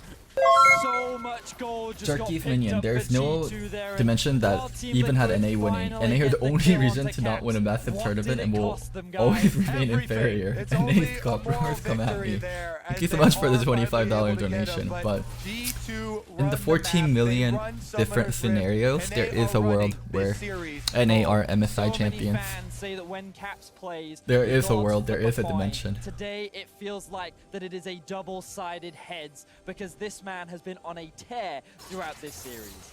Claps on both sides right now. Happy to step up and completely outperform his opposite member. Beautiful step out of Cap so far. Jankos Wonder, the whole lineup is amazing. We can watch that tower dive yet again. All right, so they try and go for Jensen again, missing both the knockup and the double stun. Causes the counter there from Team Liquid. Jensen gets the first kill, ulting onto Jankos, but Caps goes under the turret on Aurelia, making use of Yeah, if he mobility. flashed earlier Then and didn't take the Xmithty turret hits, lands that would the be really Sejuani different stun too. off of the passive in Q. He could have queued immediately. He waited for the. JJ is there on the Alistar. They are able to finally put him down. If he had flashed a little bit earlier there to avoid that final order from Sejuani, he may have actually been able to turn that one around with the Wit's Hand heal that was coming out as well, but instead he takes the death and now he's looking for double lift. Flash will end up being used, and G2 now forced to play on the defense. Teleport coming in. They also have a roam for Vladimir Mickey in the river. killed the Play Nico. right now. Wonder puts in the pop blossom, gets the shield, finds a The single fucking stun. Nico In comes doesn't die. Mickey. Will it be a single kill? Yes, Impact is on the board. And can they get a little more? This is the comeback TL needs, but it is a Well, single TL invested 5 members into killing the Nico. kill, and it's cut short from there. At this point, And like, I the was just split like hands push up from in the air. G2. They still have perks on the bottom side. Oh my At god, the at least inhibitor it's a turret. quick one. And then I checked, my Twitter, and I was like, oh shit, they need to last a little bit longer for it not to be a record. The stun for Caps, they will keep that turret alive. TL getting maybe the worst of this trade as part of the base is falling away. The reset does come in. Now a potential re-engage. They really gonna try this? 3v5 teleports. Yeah, there's no TP for Wonders. That would make it really difficult. And instead, they just spot them. They slow down some of the recalls. They look for a stun. I gotta find that yet either. Why did Perks recall? Because he probably knew he couldn't get that bottom turret. And he wanted to recall for tempo instead of trying to get a turret that was impossible to get. But they're all still in spitting distance. Ult is up for Xmithty. This could be a 5v3. It's a fight that Team Liquid might like to take. You have Core JJ in a brush with a controller. You're saying he could have got it, but they're like, you're saying it in hindsight. From Perks' point of view, Nico died and they have 3 people top. Perks did not predict they were going to 3v5. Like, you guys are fucking acting like these players play with time machines. But a flag reveals him. When's the move forward? Not yet gonna happen. No stun for the Syndra. And the fact that G2 pushed TL back in a 3v5 is evidence enough of how dominant this European squad is. Level 12 Irelia. The ultimates are up and available. Only Mickey's is on cooldown, and the duo of Perks and Wonder were making their way up towards the top side. TL chose not to take that fight. They're forced to disengage, and now G2 grouping up to secure the final tier. He did it to get a bounce, not because he couldn't have gotten the turret. He can still get the bounce by hitting the turret. He doesn't have to touch minions if he wants to bounce. Smart ass. Let's knock that one down. Team Liquid are going to be able to watch this one fall. They do put some members around. It is a 3 versus... And also, when the minions meet here, guess where it's gonna bounce out towards? No matter what he does, the minion wave's gonna push out. 4, now it's 4 with their teammates, and Yanko's coming up. They will clear the wave, they will back up, but there's going to be an engage. Oh, that was just a clone. They find the slow, over the wall they go, looking for Jensen. Plenty of damage there, but he's going to be fine walking away. Look for the stun. Henning predicts the flash, actually a good stun there, but no. Fade the line, Loco smart, chat dumb. They are being taken down right now. G2 unwilling to be stopped. The turret still in their eyes. Feathers fly.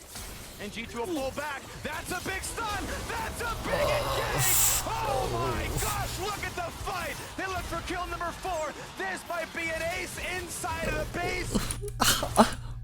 How did it happen like this? Zaya burned her ult. They should be running out. And that Nico fucking 3-man queue. Unwilling to be stopped. The turret still in their eyes. Feathers fly. Nico 3-man queue. Oh my god. Damn. That Nico 3-man Q. Or E. Or that 3-man E. Okay.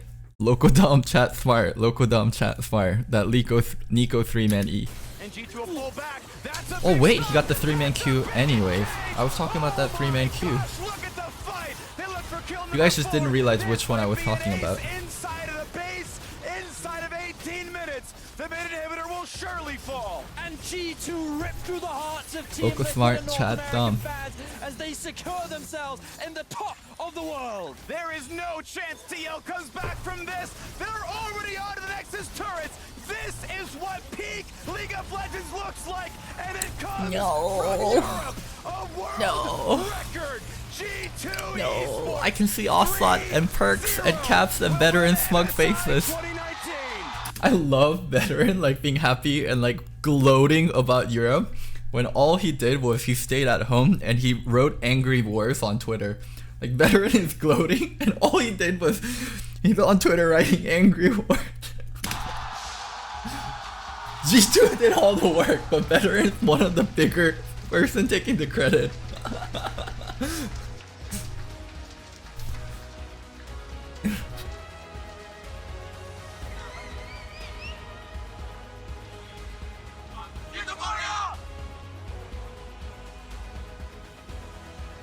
You would do the same when TL won. I would just make memes. I wouldn't really gloat.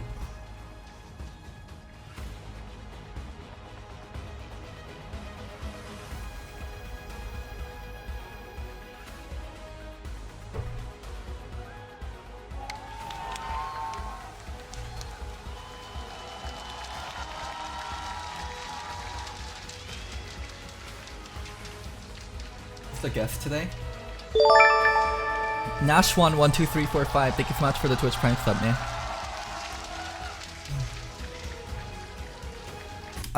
Guys. See, guys, it's important to live in the moment. Look at all these people. None of them are living in the moment. Get off your phones. Unless you're watching me on mobile, stay on your phones. And enjoy the moment. Instead of being on your phones. Unless you're watching me from Twitch mobile, don't forget to stay on.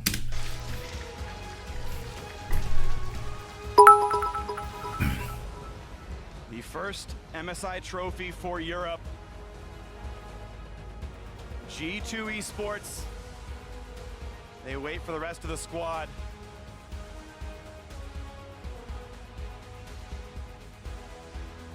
And they wait for They are everyone taking to lift pictures. I love how everyone's like, they are taking pictures. So you stand like this the whole time to take pictures? I see. All of them taking pictures. Just still taking pictures. Team in the world. Your MSI 2019 champions. Europe is now Mickey top F. dog Beck's in up League of in the Legends. world. Thank you for the $5 donation, Harry. What a monumental achievement for G2 Esports. It's okay, Jensen. Drinks on me, bud. Such a huge victory. They fought hard. They had to fight their way through SKT. They had to fight through Team Liquid, and they did it in such convincing fashion. Perks there, the man that this team was built around. Such a monumental achievement for the squad. Every player gets their own turn. Doing what hasn't been done for Europe. Did Promise Q do it yet? years. Did Promise Q actually raise it A yet? major international title for Europe, for the LEC, and it belongs to G2 Esports. The last 2 years, certainly proof times are changing. Finals at Worlds 2018 for Europe, and now a victory, taking home the MSI Championship. All these ignorant people taking credit when it's just the coach and the player who did all the work. GG for all the frauds in the industry who can now go out on Twitter with a trophy photo they didn't earn. Thank you for the donation, Turkey Minion. Choose your Patao, thank you so much for the tier 1 sub.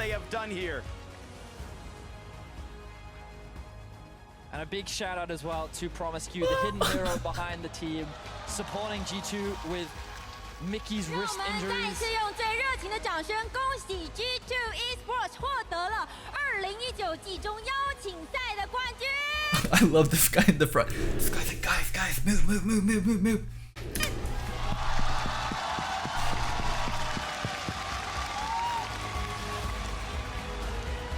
接下来让我们邀请 Riot Games。 Oh wait, this is the TPA assassins. That's Stanley, Lil Bald, Toys, Bebe, and 经业务总监 oh damn, do they have to play them now? Holy fuck. Is this Pokemon now? After you beat the Elite Four, you face the champion? 先生 You face the champion on the Season 2 patch? 东南亚地区负责人 G2 can't play Zyrakan on the Season 2 patch. 全球总冠军 How to play? They pick Irelia. They first pick Irelia. They're like, oh my god, they left up Irelia and Rise. Let's pick Irelia and Rise. And it's the underbuffed Irelia and Rise. Stanley, Lil Boss, Toys, Bibi 以及 Mistake 来为我们的冠军团队颁奖，有请。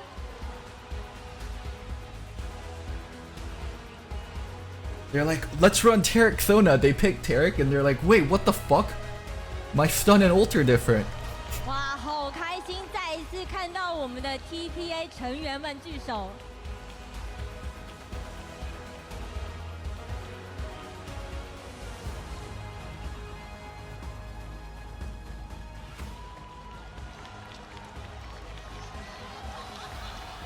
Incredible performances once again from G2. Medals on their necks. A trophy hoisted in front of the crowd in Taipei.